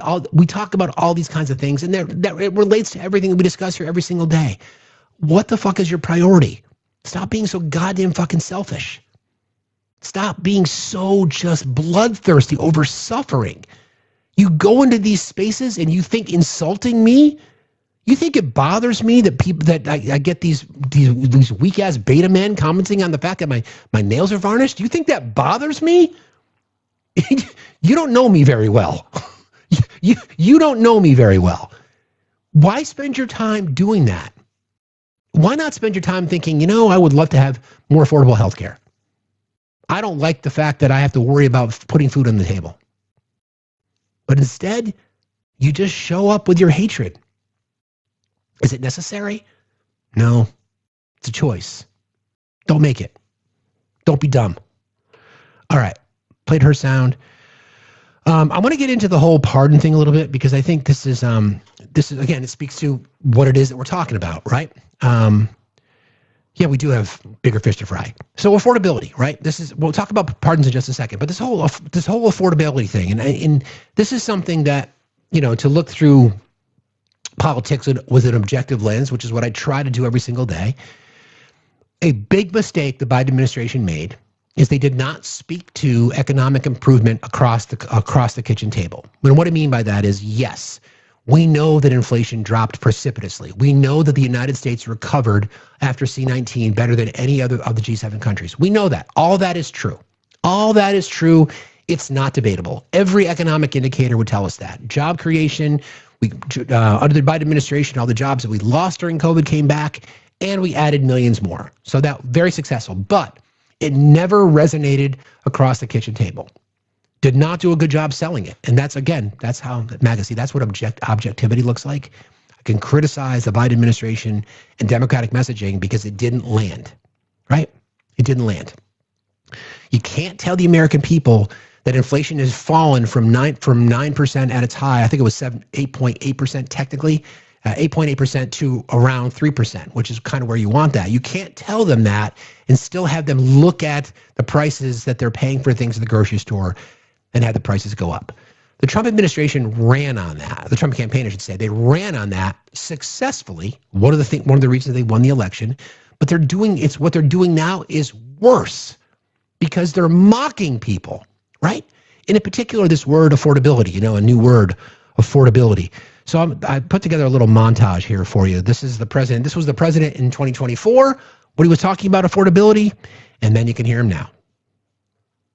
We will end inflation and make America affordable again. But the word affordability is a Democrat scam. One of my top priorities will be to quickly defeat inflation and make America affordable again. I don't want to hear about the affordability. We will make America affordable again. We're going to make it affordable again. There's this fake narrative that the Democrats talk about, affordability. Affordability is a con job. We will target everything from car affordability to housing affordability. This whole thing they use the word affordability. It's a Democrat hoax. Why would you do that? Why? I mean, of all things to talk about, right? Of all things to try to message to, you're going to call affordability a hoax? Really? That's going to be your argument, that affordability is a hoax when you ran on affordability? And dude, you fucking won on it. Okay? You promised your voters that you saw them. You saw them. You saw them. You heard them, that you're focused on bringing prices down. You promised they're going to end inflation. You promised this, you promised that, and none of it's fucking true. And now here you are doing the exact same thing, and it's going to blow up in your face again. Again. Now the acknowledgement that inflation is there and what their followers are saying, yeah, but it's only up a little bit. What?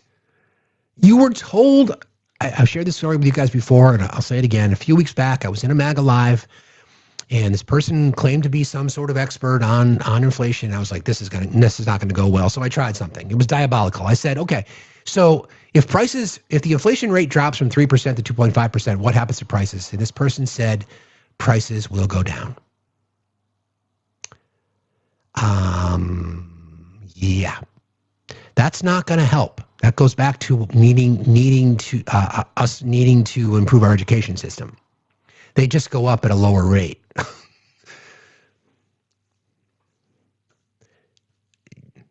You have to make a decision, MAGA. You got to ask yourself some questions, right? You got to really ask yourself some questions. Do you want people who are willing to be honest with you and address the fact that there are things that we need to do in our country to make lives better for all of us? Because we're right over here. We're standing here. We're trying to tell you this is what we want. Don't be afraid of public transportation just because it's offered by a handsome brown man in New York City. Don't be afraid of it. Don't be afraid of wanting to go after corporate capitalists who are ripping you off just because you've been told this socialism. Don't be afraid that you think universal health care won't work in our country, because it will. Don't be afraid of that. Don't be afraid of going after polluters, because it's going to be better for you. I spend a lot of time in the outdoors. I'm very grateful that I've got really clean air, really clean water here, but a lot of people don't. Don't be afraid of that. You don't need to be.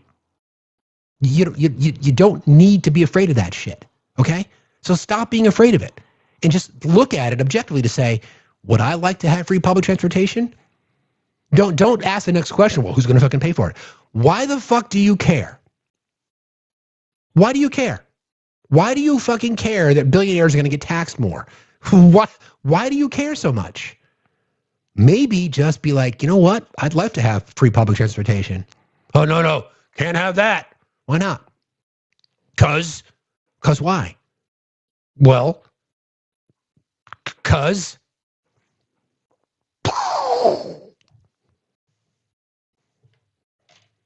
make it make sense, please. Okay, just a couple more little bits of sound. These are people in the Republican Party who are doing their best to try to defend the actions of our current administration.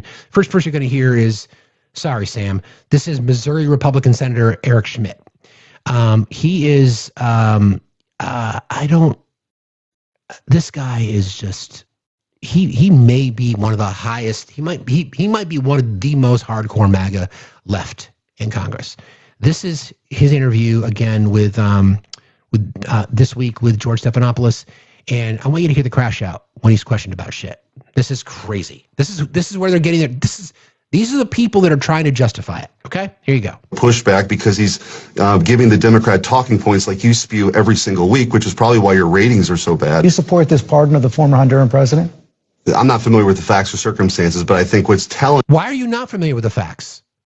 Why are you not? Here is to try to imply that somehow President Trump is soft on drug smuggling is just ridiculous. It's totally ridiculous. He's provided border security like we've never seen before. And the fact is, these cartels now, because the southern border is closed, they've gone to the high seas. So President Trump is acting. Southern border is not closed. It's another fucking lie. With his core Article 2 powers, no serious legal expert would doubt that the president has authority to blow narco-terrorists out of the water who are poisoning 100,000 Americans every year. And so now what we have now are Democrats who have such X-ray vision and clairvoyance that they know the intentions of narco-terrorists on boats, yet we're so blind to see that they had a president for 4 years that was operating as a vegetable in Joe Biden. So, right. Forgive me if I'm a little skeptical that this isn't all about politics and trying to take out Secretary Hegseth. That's what this whole thing's been about, George. They didn't want him confirmed. They didn't want to real. Just real quick, just hang on real quick. Just want to just remind him, since he makes the claim that our president cares so much about going after drug traffickers, that there's this. Cocaine, they have cocaine manufacturing plants, okay? And then they sell us their cocaine. We appreciate that very much, but yeah. That's good to know, Donnie. What was that again? Colombia is making cocaine. They have cocaine manufacturing plants, okay? And then they sell us their cocaine. We appreciate that very much, but yeah. Yeah, that's cool. I'm so glad he said that.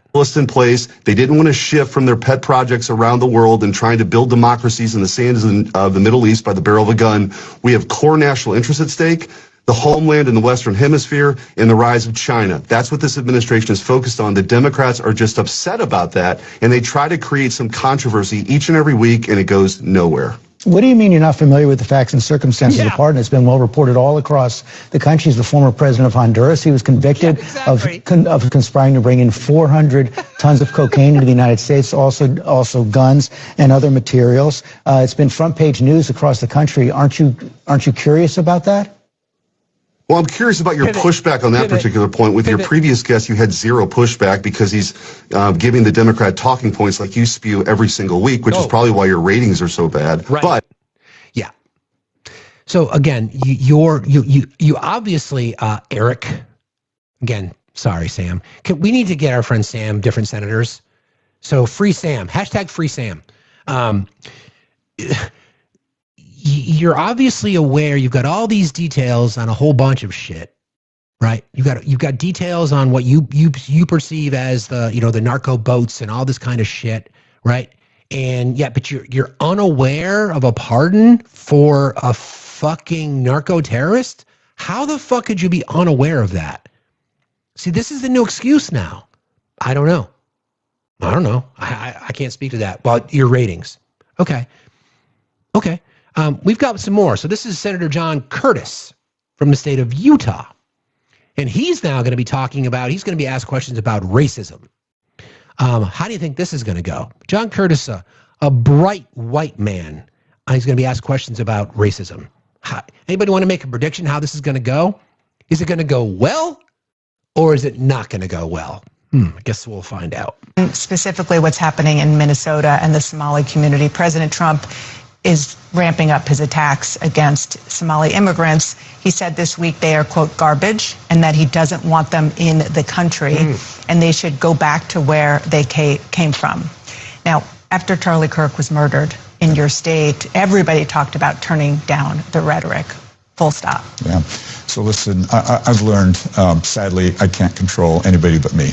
right? And the best thing I can do is set my example. And I think set your example.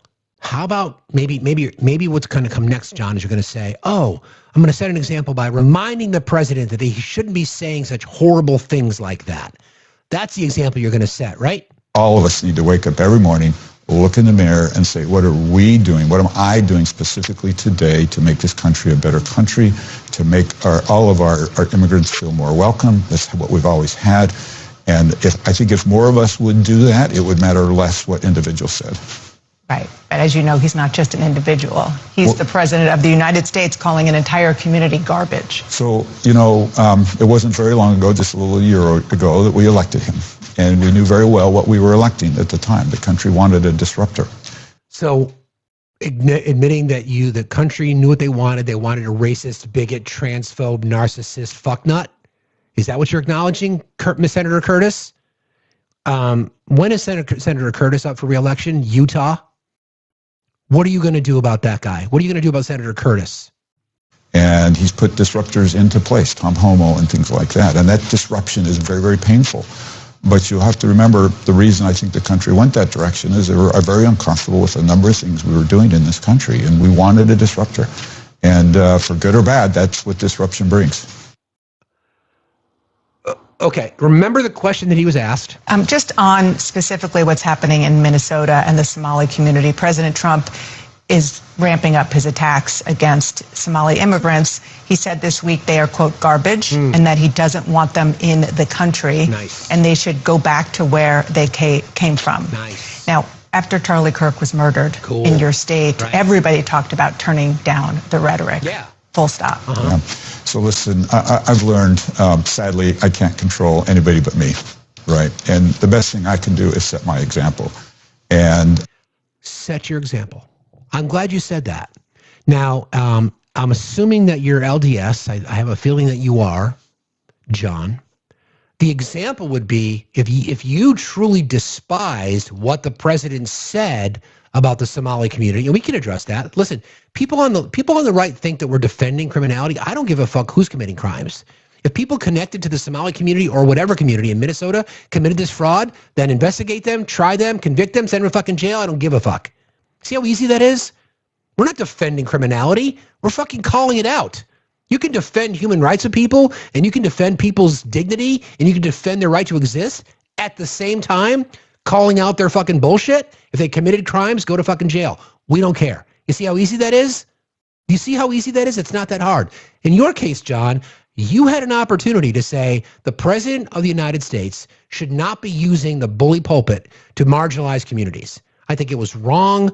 I don't agree. And I would, if I had an opportunity to talk to him, I would tell him that. But you couldn't say that, could you, John? Nope. You couldn't fucking say that, which again is why we think you're all fucking racists. It's not my problem. You're a fucking racist. Period. What else is there to say other than that? What else is there to say, John, when you won't take a stance? Where were all of you when the president used the R slur going after Governor Walz? Where were you then? Where were you then, John? Why were you not jumping up and down saying that is absolutely horrible? Horrible.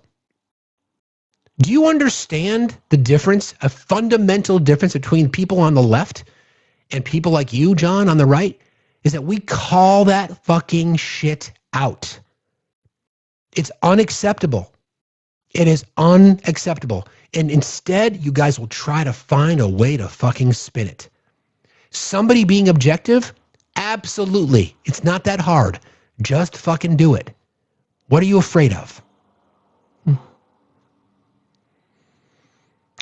Okay.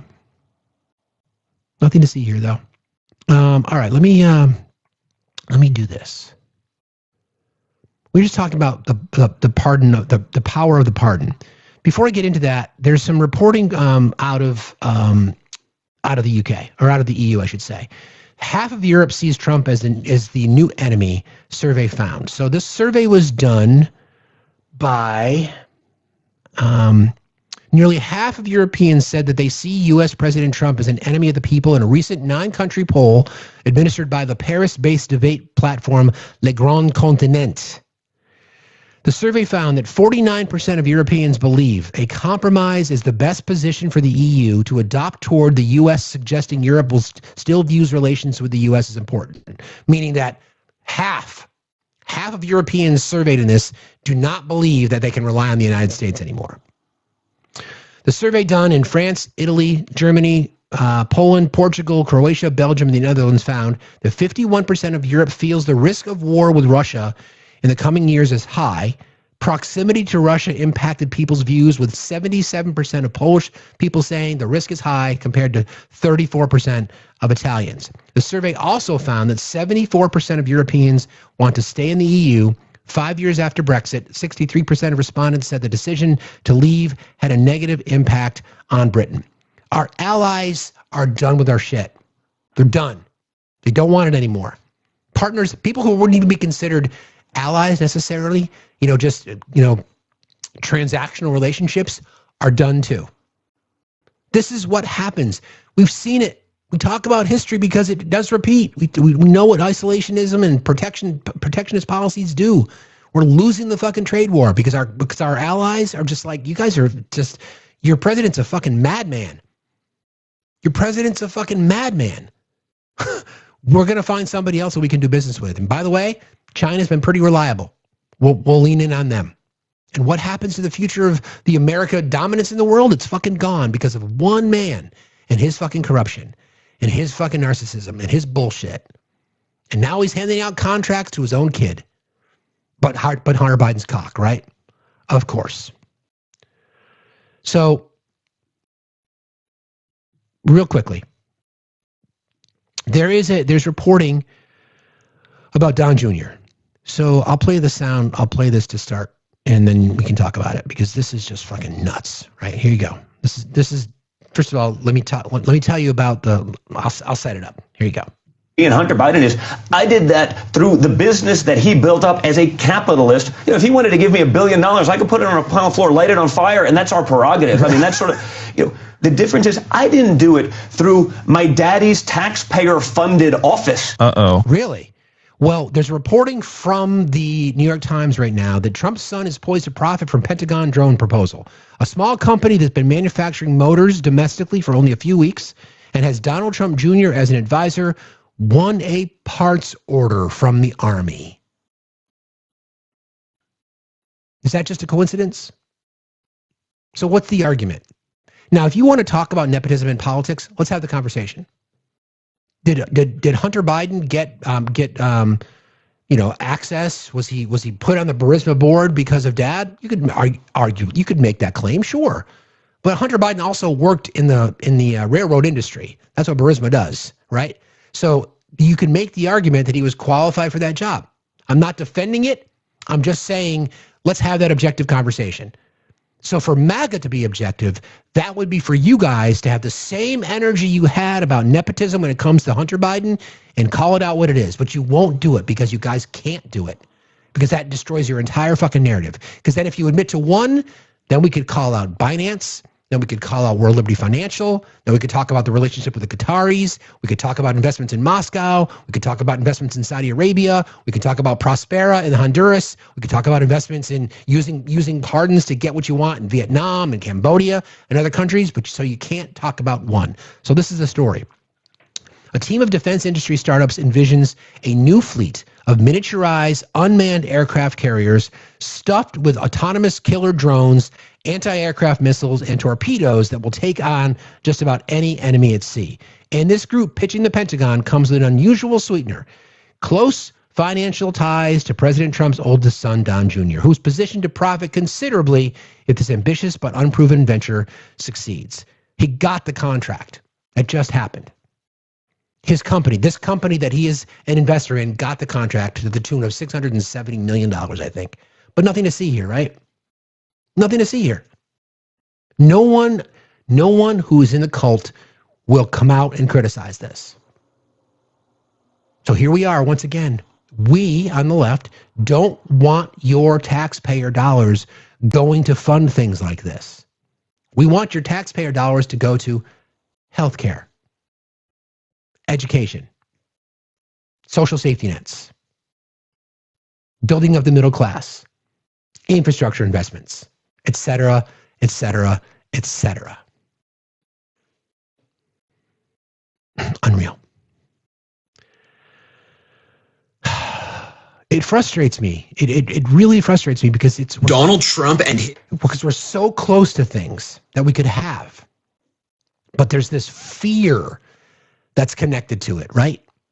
This fear that is connected to everything that the left does has been labeled as radicalized. I'm going to bring up Anachronism, do a real quick mod announcement, and I've got some True Social posts that I'm going to read for you because it's giving the whole game away, quite frankly, and then we'll pivot to pardons. So, can you do a mod specific announcement, please, friend? I appreciate you very much. No problem. Hello, everybody. It's nice to see we've got 1.3k people in here today, which is very nice. I think we can all do a bit of power tapping for a minute while Steve goes to the bathroom.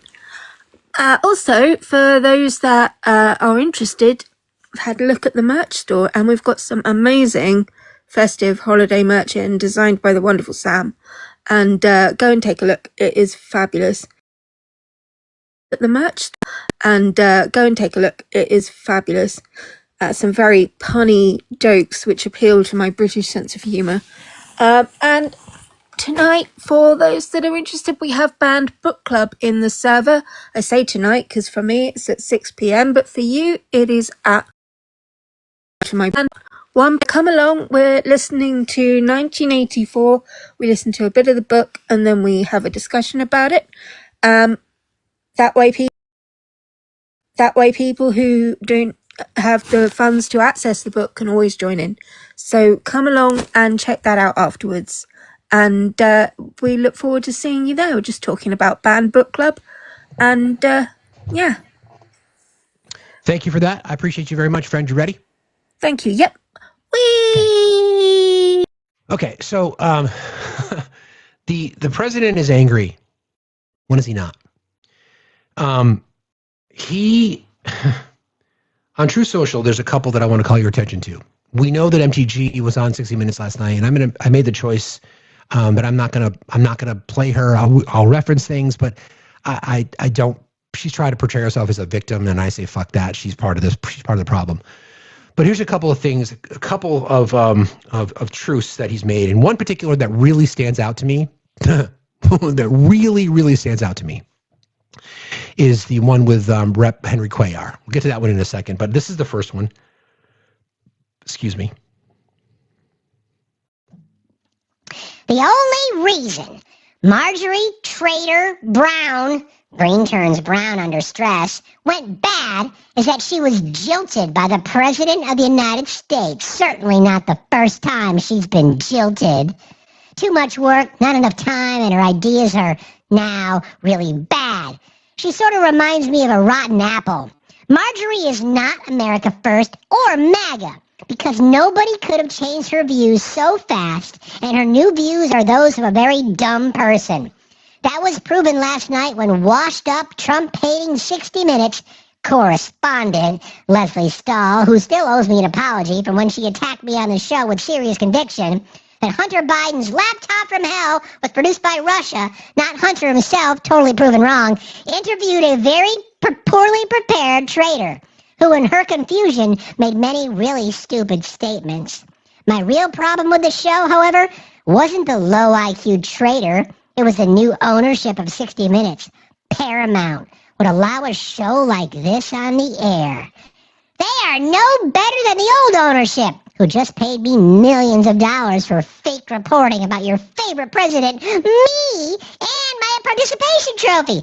Since they bought it, 60 Minutes has actually gotten worse. Worse. Oh well, far worse things can happen. P.S. I hereby demand a complete and total apology, though far too late to be meaningful, from Leslie Stahl and 60 Minutes for her incorrect and libelous statements about Hunter's laptop. President DJT.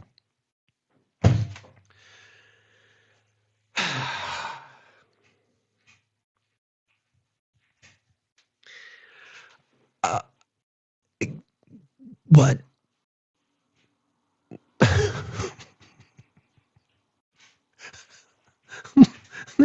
It's like he is so I'm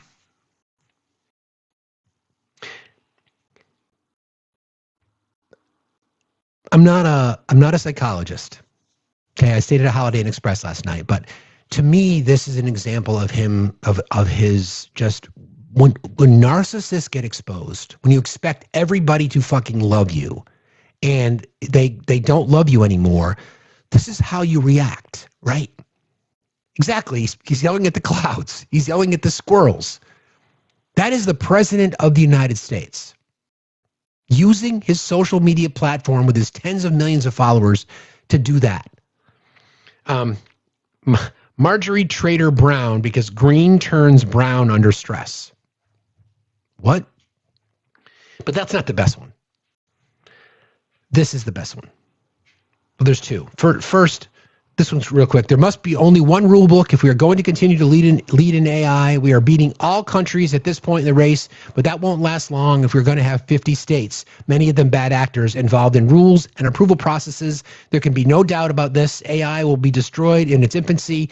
I'll be doing a one rule executive order this week. You can't expect a company to get 50 approvals every time they want to do something. That will never work.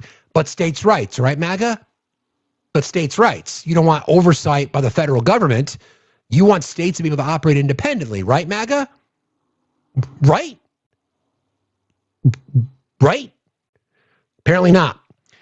Okay, so in case you haven't heard, Henry Cuellar was pardoned. All right, and let me just read you the truth first because this is fucking wild. Sorry, the voice again because it's backed by popular demand. Can you imagine the Democrats under the crooked Joe Biden administration, who always use extreme force and jail time to destroy their political opponents, wanted to put Congressman Henry Cuellar and his wife Imelda in prison for 15 years, which I predicted these radical left lunatics would do, and they never stopped wanting to fulfill this evil quest. The Dems mercilessly went after Henry with everything they had. They were looking to destroy him, his lovely wife, his two young daughters, and anyone close to them. When the Democrats overwhelmingly lost the 2024 presidential election and power with it, they, regardless, did everything they could to keep going after the Cuellar family. The Dems were vicious, and all because Henry strongly wanted, correctly, border security. He was against illegals pouring into our country, totally unchecked and unvetted. The congressman didn't want gang members, schmug dealers, violent prisoners, people from mental institutions, and yes, even schmurderers in the good old USA. It was all very unfair what they were doing to him and his family, so much so that his daughters wrote me a beautiful letter. They did. They wrote me a beautiful letter about their parents, and I just posted it on Truth. After reading it, I decided, in the interest of justice, and based on the daughter's loving request, that I would give Henry and Imelda a full and complete pardon.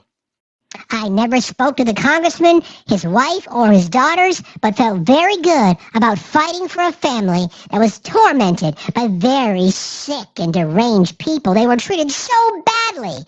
I signed the papers and said to people in the Oval Office that I just did a very good, perhaps life-saving thing. God was very happy with me that day. Then it happened. Only a short time after signing the pardon, Congressman Cuellar announced that he will be running for Congress again in the great state of Texas, a state where I received the highest number of votes ever, as a Democrat. Continuing to work with the same radical left scum that just weeks before wanted him and his wife to spend the rest of their lives in prison, and probably still do. Such a lack of loyalty, something that Texas voters and Henry's daughters will not like. Oh well, next time, no more Mr. Nice Guy, President DJT. That's giving the plot away, friends. That's the loyalty pledge. Expecting loyalty. You heard it. Said it. Such a lack of loyalty in all caps. Rep. Cuellar decides that he's going to run for Congress again.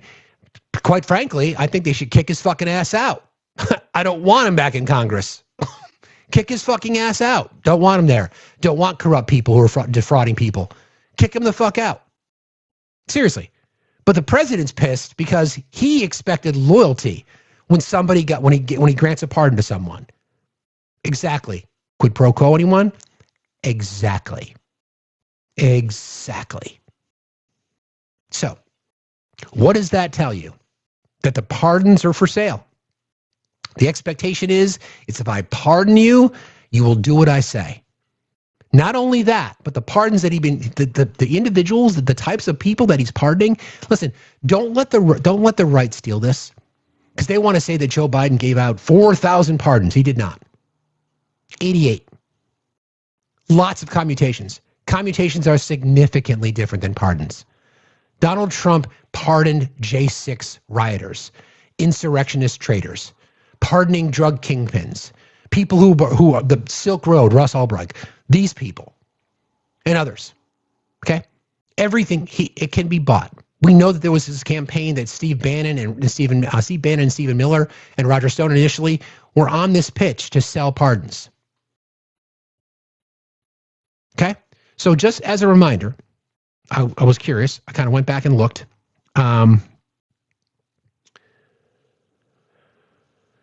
Okay, so under the Biden administration, and I'm not excusing this, like I just said earlier, I don't think the president should have this unilateral, unchecked pardoning power. It doesn't seem like it's something that we should have, right? So Joe Biden, 80 pardons, according to Pew Research, in the same data provided for President Trump.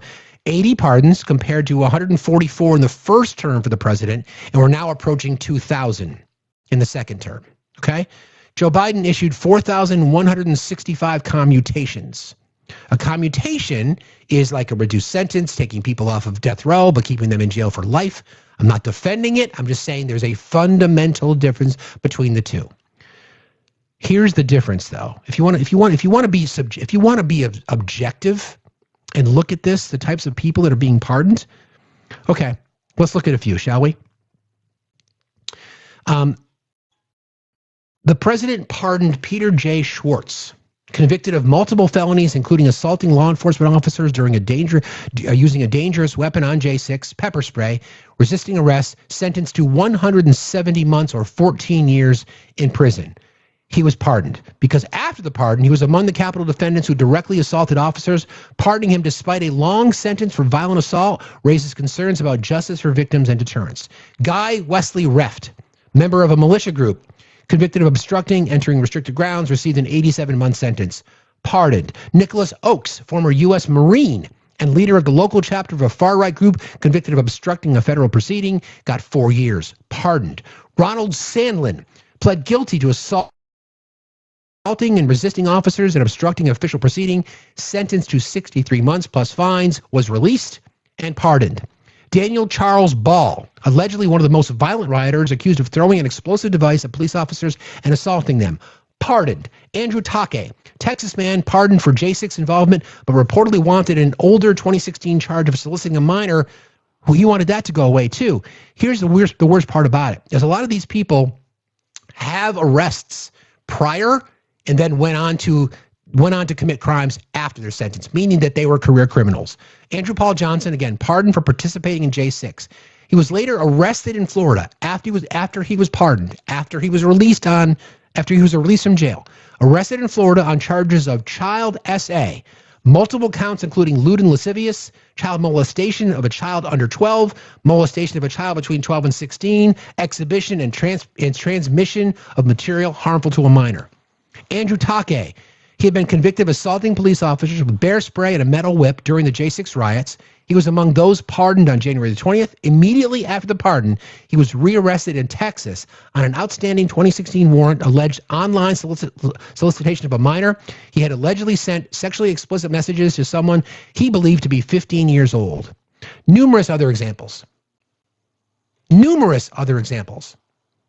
Don't let the right try to say that Joe Biden did the same thing. Not even fucking close. And then when they bring it up, confront them with those names. Not even fucking close. This is who these people are. pardoning criminals. So if you're going to go through the process of investigating a pardon, shouldn't you at least look at what they might have had in their past? But nope, that didn't happen, which is why, because the pardon was so broad and ambiguous, the person who now was a bona fide Trump supporter, who believed that the election was stolen in 2020, that gentleman's likely to be pardoned.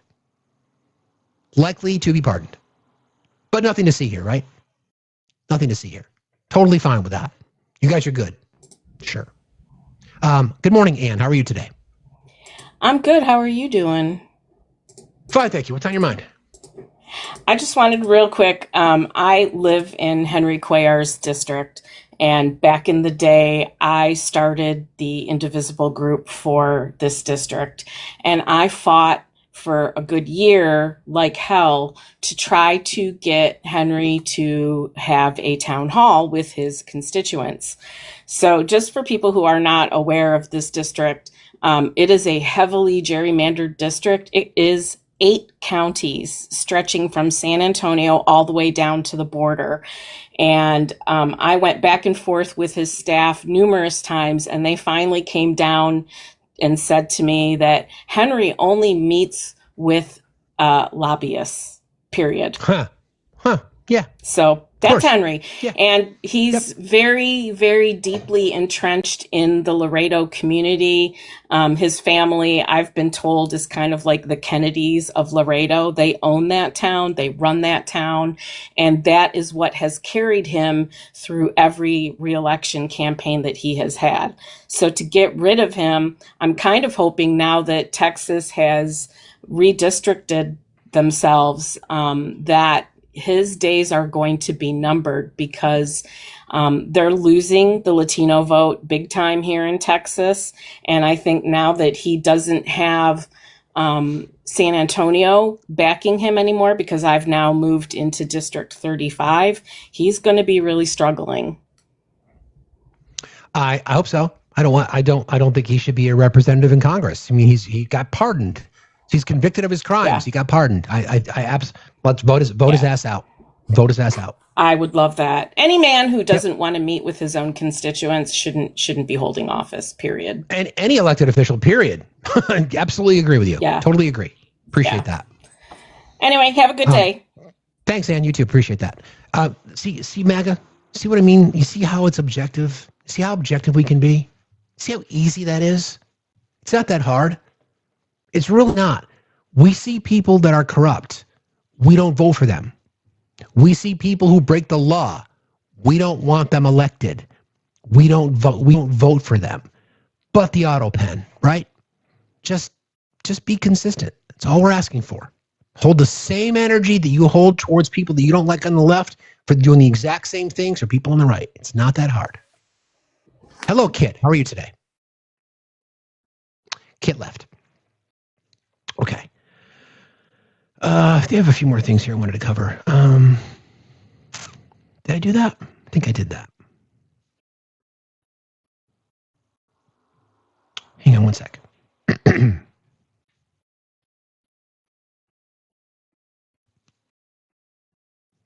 Yeah, I covered that.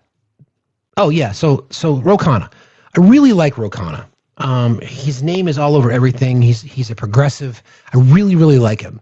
I see his name became more prominent nationally because he was one of the co-sponsors of the Epstein Transparency Act, and he's showing up a lot more. He's showing that he's willing to have these conversations with people across the aisle as long as they agree on stuff. Thomas Massie has made it known that he doesn't like the way the Republican Party is, and he wants to do his job. He wants to pass legislation. I'm not defending Thomas Massie because he voted with Trump a lot. But again, when you are in a party, you tend to agree with your leader, right?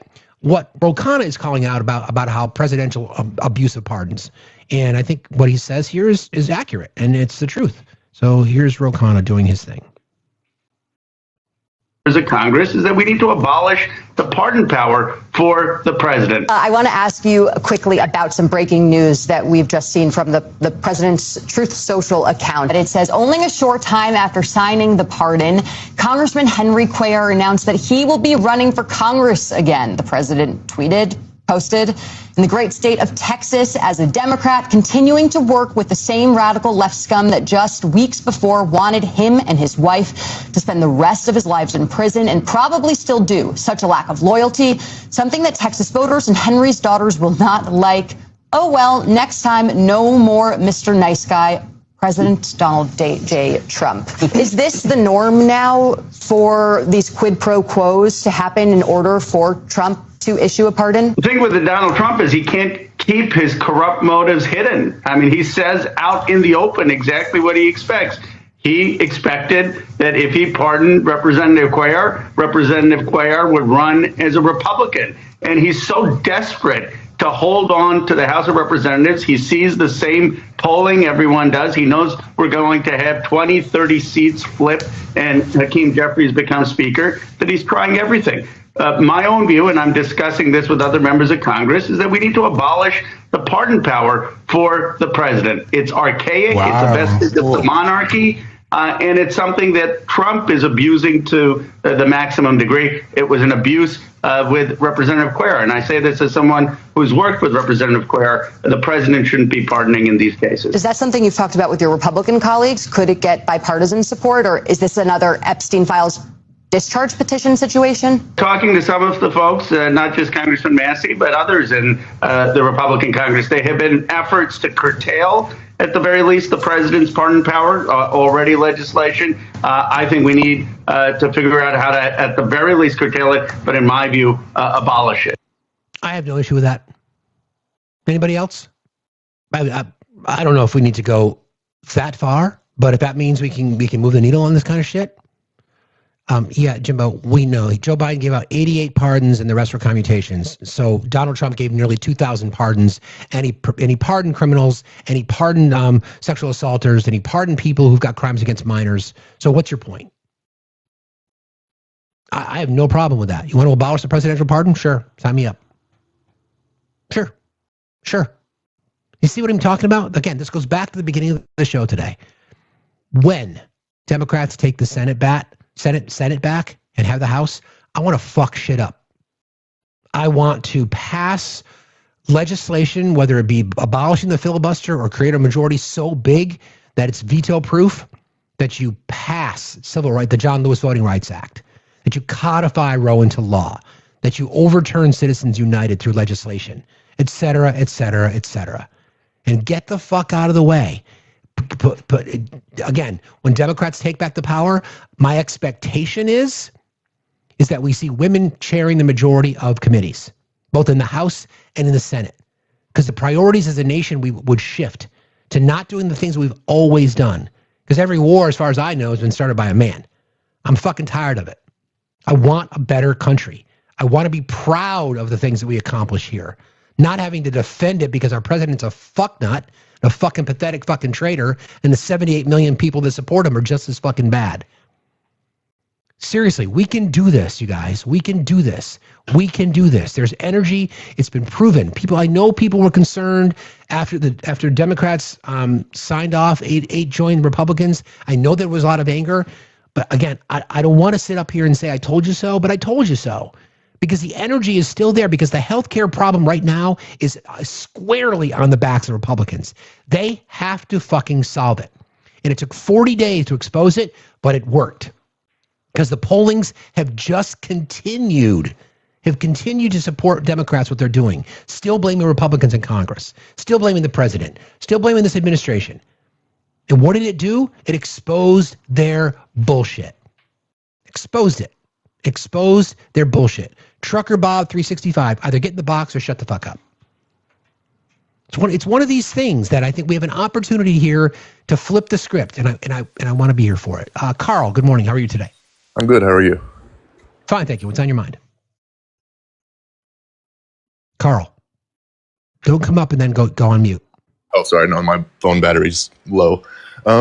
So I just had a question. Do you support, or would you still support Kamala and Walz? Would I still support Kamala and Walz? Yeah. Okay, so do you believe Kamala was aware of the Minnesota fraud that was going on under Walz? Okay, so you say under Walz. So what is your evidence? Tell me about that case. The whistleblower that actually went to Walz. Carl. Carl, tell me what you know about the case. Okay, so I know that the whistleblower who came forward about the fraud was, and I say this quote unquote, was scolded for coming forward about it by Walls. So what's your source? Walls was What's your aware. source? What's your source for that? What's your source for that? I don't know his name, but the head of the IRS, whoever it is that's leading the investigation into Minnesota. So we know for a fact that he knew about it. Carl, that she had been funneling money over to Somalia. Carl. You don't want to have a conversation because you don't. Carl, wait. No. Here's another thing. I'm going to mute you. That's not how this works. Okay, that's not how this works. Fraud, Carl, only 8 were not Somali. Jesus Christ, God damn it! I'm going to ask you to listen, or I'm just going to kick you. The source that you gave was the IRS administrator. Yes. Under the Trump administration, right? Yes. Okay, so do you think that is a non-partial source? An impartial source, I should say. What do you think about the fact that the whistleblower came out before Trump's administration? Answer the question, So please. this was known about prior to. Carl, I'm giving you an opportunity to speak. Before Trump was elected. Carl, I am asking you to answer a question when I ask you. It's really, really simple. Do you think a Trump IRS person, the person appointed the head of the IRS, do you think that they are impartial? Yes or no? No, I do not. I absolutely appreciate you playing.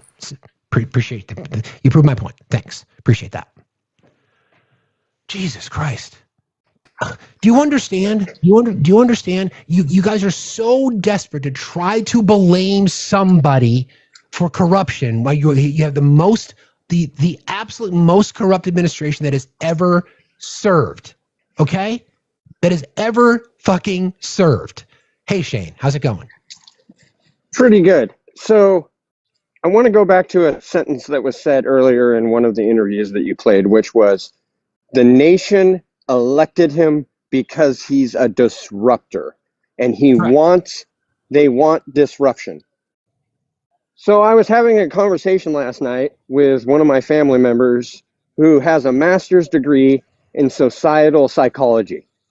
Her entire profession is based on figuring out how social dynamics affect people's visual and mental awareness, essentially, what they do. And the biggest problem is we have gotten into a world where we have instant gratification. We can make an online order and have it there the same day. We can instantly grasp whatever bias we want off the internet. We want it now. And through the educational system, they've destroyed the idea of civics and how long civics actually takes. And MAGA, you don't realize it, but you don't want the disruption that you think you do. You don't want instant gratification because that's how hundreds of thousands and millions of people end up suffering. So Carl, you're the problem. You wanting to blame the Dems, wanting to blame somebody, wanting to make it seem as if there is no bad being done by Trump when everything says that he is. I'm waiting for the day that the ICC issues a warrant for Donald Trump. It's coming. Yeah. See, this is the, and thanks for that, Shane. So the issue, Carl, the issue, and I'm going to explain this to you from the cheap seats because you don't deserve to be up on our platform anymore. We don't give a fuck who is responsible for criminality. We don't. So from everything that I've read does not connect Tim Walz to what happened. The people in this community, what I don't give a shit what community it is, whether it's a Somali community or whatever. If they committed fraud, then they should be investigated and held accountable. You are trying. So this is the problem, Carl, with your arguments. You claim that a Democratic governor who's in charge, and if there's crimes and corruption that happen when he's the governor, that he's responsible. But yet you won't do the same thing when there's obvious crimes and corruption, not only perpetrated by the current president himself, but people in his cabinet. people in his administration. That's why your argument falls. Now, if you had come up here and said, hey, Steve, would you still vote for Tim Walz and Kamala Harris? And I would say yes. He's like, even after what's going on in Minnesota? I said, yeah, because I've not connected the dots to Tim Walz doing anything criminal. But instead, you tried to claim that a Trump loyalist IRS director makes this allegation that suddenly all this crime is connected to Tim Walz. You see how that works? That's what objective thinking is, Carl. That's how you objectively navigate through a conversation. You don't just become one-sided. You are one-sided. We are not here. We are objective. We call balls and strikes. You don't. So also, let's point out that for 4 years, MAGA, you bitched about Biden supposedly weaponizing the DOJ when we literally have a weaponized DOJ right now going after political opponents of the Republican Party. And if you can't see that, Carl, you're a part of the problem again. Yeah, right exactly. now the DOJ is weaponized. But that won't matter to Carl because Carl's in the cult. That won't matter. This goes to anybody. All I ask for up here, you guys, every single day, and thanks for jumping in, Shannon. I appreciate you, buddy. Talk to you later. Love you, Steve. You too, man. All I ask for every fucking day is just be objective. Just be objective. If you want to criticize Tim Walz or Jared Polis or whoever the fuck it is, I don't care. If you want to criticize, Letitia James and make these claims about mortgage fraud, even though there isn't any, then just do the same. You want to criticize Hunter Biden for taking advantage of dad's name and claim that he's enriching himself? Fine. Be critical. Then do the exact same thing for Donald Trump Jr. Do the exact same thing because his business that he just became part of a few weeks ago suddenly gets a defense contract totaling nearly $500 million. It's not that difficult. Just be consistent. But instead, you guys will do everything you can to avoid any level of accountability at all. You don't know that, Carl. See what I mean? Look, see what I'm talking about? Look, you're proving my point. You don't know that. You don't know that. You don't know that. You've been told that. Tim Walz has said, investigate. I'll hold him accountable myself. You look past that because you are so indoctrinated into your disinformation superhighway because you will find anything you can to take the light off of you. Now, the next comment that you should make, Carl, would be to say, I think it's disgusting and filthy that Donald Trump Jr. is about to enrich himself to the tune of $500 million because of a contract that was just awarded to his company under the Trump administration. That's what you should be focused on because that's real. We fucking have that. Are you going to hold that same energy? You going to hold that same energy? No, the answer is you won't. You won't. You don't call out fraud. You don't call out corruption. Like whatever. Guys are just, it's so fucking sad. No, you're not going to get back up here again. It's so fucking sad. Just be consistent. Just be consistent. It's really not that fucking hard. Just be objective. We are sitting up here saying, listen, if there's people involved in this and there's culpability for Tim Walz, then I'll fucking arrest his ass. If he's guilty, then throw him in fucking jail. You see how easy that is? You see how easy it is? Wow, you call on Trump's corruption but run from Biden's, Obama's. No. Again, if Joe Biden, Bill Clinton, Hillary Clinton, Barack Obama, Ilhan Omar committed crimes, then investigate it. If found guilty, throw them in fucking jail. Do you see how that is? You can't do that. You voted for a 34-time convicted felon. You literally voted for a felon. You cannot sit up here and try to say that you don't. Dude, I'll say it again. Chat, okay? I'm gonna make a statement.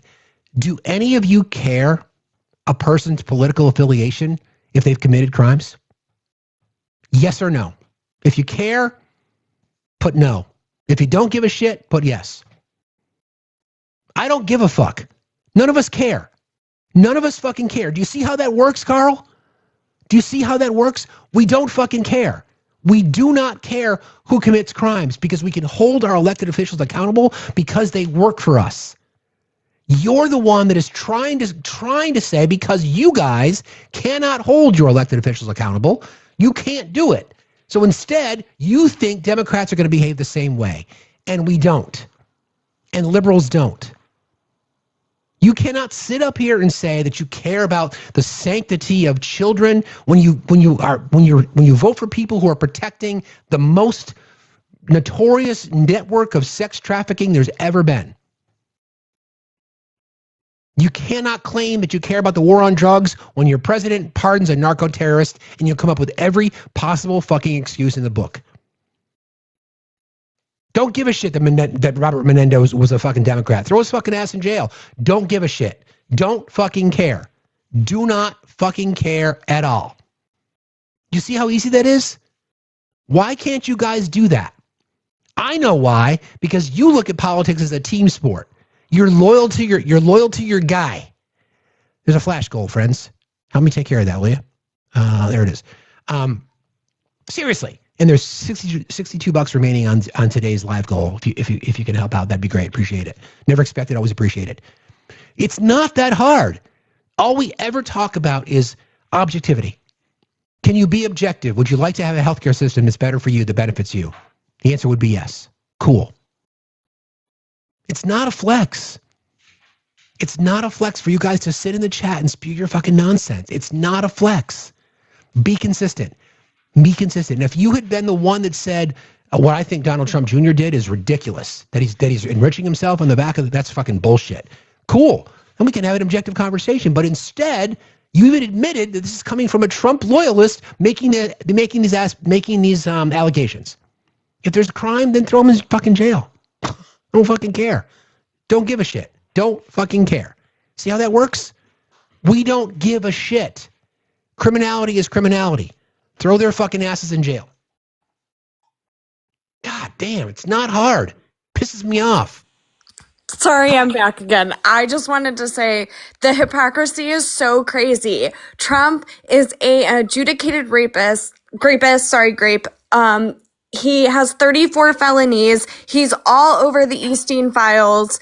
You people don't care about justice. You don't care about anything. You voted for a person who has 26 allegations of rape against him. He's been proven to be in the Epstein files even before they're going to be released. He was already proven that he was on Epstein's plane. You people don't care. You are all just giant freaking hypocrites. Exactly. It's a game. Sam just points it out. You just want to win whatever game it is. You just want to move the needle. You just want to have the talking point. Just be fucking consistent. We don't give a shit. Exactly. We don't care. We don't fucking care. We don't care who's in the Epstein files. We do care, but we don't care what happens to them. We want them all fucking exposed. If Bill Clinton is in those files, send him under the prison. Like, I don't care. Absolutely. Absolutely. I literally don't care. That's not the flex you think it is. And then just sit here and play straws with, splitting hairs with the fact that Trump wasn't technically convicted of grape. He was convicted of SA, as if that makes it any better. So exactly. So because it wasn't technically grape, but it was SA, that is better. Do you even hear yourself when you say these things? You people are deplorable. Yes, you are. Thank you for your energy as always, Heather. I appreciate you. Thank you. I'm sorry. All right. Don't apologize. I love it. See you later. All right, bye. All right, bye. It's again, this is the fundamental issue that we face every single day. We're up here acknowledging the fact that we hold our elected officials accountable. We'll vote them the fuck out. I don't give a fuck that Henry Cuellar is popular in his community and it's a Democrat. I don't want his ass in fucking office because he's corrupt. We pushed Bob Menendez to the fucking curb, voted out, fucking pushed Al Franken aside because of his behavior. What the fuck is wrong with you people?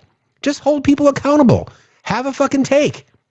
Just have a fucking take. Thank you, Angela, for your kindness and your donation on the Blue app. Appreciate you. I we see this every single day, right? And it bothers the shit out of me because it's so easy. And this is what people do now. You guys think everything becomes a game to you. We got this whole, we're going to talk about, and we're like, we don't give a shit. I don't like the targeting of the entire Somali community because of 50 or 60 people, whatever the number is. If they've committed crimes, throw their fucking asses in jail. I don't care. Don't give a shit. Don't care if it's my friend, family member. I don't give a shit. I'm not here to protect people from committing crimes. If you don't like it, tough shit. Because you don't believe us. You don't believe the fact that we would want to arrest people. Do you really think that we would care if Bill Clinton, if his fucking whole checkered past? Do you really think anybody on the left would be sad if Bill Clinton got taken down because of this? Nope. We wouldn't care. That's on you guys. That's not on us. That's on you. As far as I know, major scandal that involves a Feeding Our Future, or FOF, a nonprofit that worked with state agencies to distribute meals to children during C-19. Prosecutors say this became the largest COVID-era nutrition fraud scheme in the U.S. Hundreds of millions of dollars in funds intended for needy children were allegedly diverted. By late 2025, 78-plus defendants had been charged. Some of them have pled guilty or been convicted. Many more await trial. The alleged abuses extend beyond FOF, other state-assisted programs, housing support, Medicaid-related services, home health, autism services, etc., have also come under suspicion for inflated claims or misuse. According to 2019 internal review, state officials saw signs of massive fraud before the pandemic-era crisis erupted, but did not act. A recent audit of the governor's office uncovered multiple non-compliance issues suggesting weaknesses in financial controls and oversight at the highest level. Again, this in 2019. So it was such a big deal then. Why didn't the Trump administration do something about it? Employees or at least an account claiming to represent some at State Department of Health and Human Services have publicly accused Walz of 100% responsibility for massive fraud in Minnesota, alleging retaliation against whistleblowers, suppression of oversight, and weakening of the state's agencies. Governor Walz has publicly stated that he welcomes the federal investigation into the fraud allegation. If you commit fraud in Minnesota, you will get prosecuted. What is the issue? What the fuck is the issue? He has claimed responsibility for putting people in jail in relation to the fraud. What is the fucking issue? Fact checks note that while Walz has stated that the actual criminal prosecutions have been led by federal prosecutors, not state officials, meaning the state's role was limited. Who the fuck cares? If it's a fucking crime, then put him in fucking jail. You guys want to hold on to that? Friends, this is the way to end that argument. Okay? This is the way to end the argument. If you go to lives and you see people talking about it, say, you know what, guys, you're right. Those 78 people, they committed those crimes, and Tim Walz too, throw their fucking asses in jail. What are they going to say when you say that? Because they don't expect you to answer that way. They expect you to defend it. I'm not defending it. I don't give a fuck. I don't care. Of course, because of persons of color involved.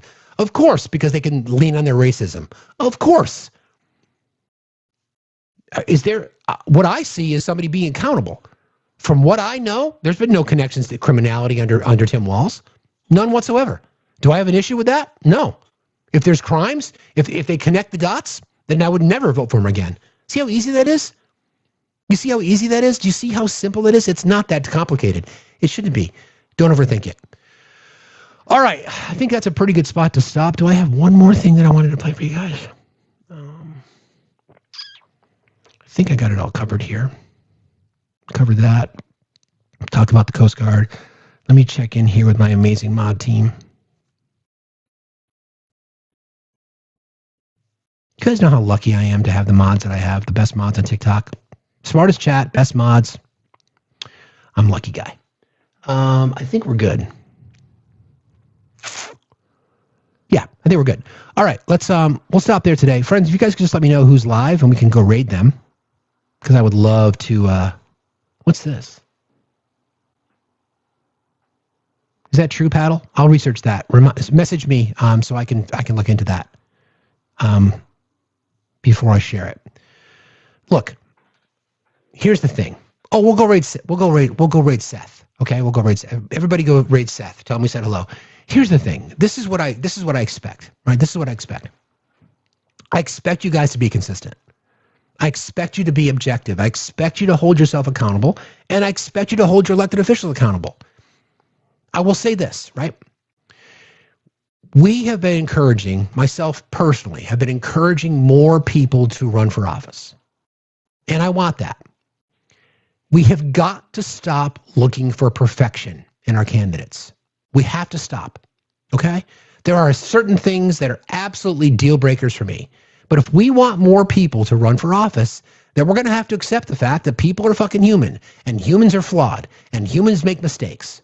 The question is, how long are you going to continue to look for perfection? Do people not get redemption? If people made a mistake and they come out and fucking own it, that's more the kind of person that I want than somebody who just denies it happened. I want accountability. Why is that so hard? I've fucked up on things in the past, things that I've said that I wish I didn't say. Sure. But that's what growth is. I'm not going to excuse fucking horrible crimes against children or that kind of stuff. Some of the worst of the worst. I'm not going to excuse that. Of course not. But if somebody says something years ago that you didn't like or that was questionable and they come out and fucking own it, isn't that what we want? Isn't that what we want out of people? Why can't we I don't like the fact, to be honest, before we end, I don't like the fact that we go into this saying that we have to hold our elected officials at a higher standard. Why? Shouldn't we hold our elected officials to the same standard we hold ourselves? Why do we put them on a fucking pedestal? Why? They're humans just like us, right? Why do you hold yourself to a high standard? I do. I hold myself to a high standard. So why can't I hold my Graham Plattner? We've been talking about that exactly. Why can't we hold ourselves to a high standard? Therefore, if we want people to represent us, right? Therefore, they're going to come from us. So why should we hold them to a higher standard than we hold ourselves? I would just ask you guys to think about that. All right, friends. Thank you. Tomorrow morning, 8 o'clock Eastern time. Go raid Seth. Tell him we said hi. We're going to unpack the Minnesota story a little bit more, provide a little more context so I can give you guys more tools to fight back against the bullshit. In the meantime, as always, friends, please get out there and do something. There's a lot of momentum right now, right? There's a lot of energy. There's a lot of people doing a lot of work. There's a lot of great candidates that are running for office. We're going to talk more about that. In the meantime, though, as always, love y'all.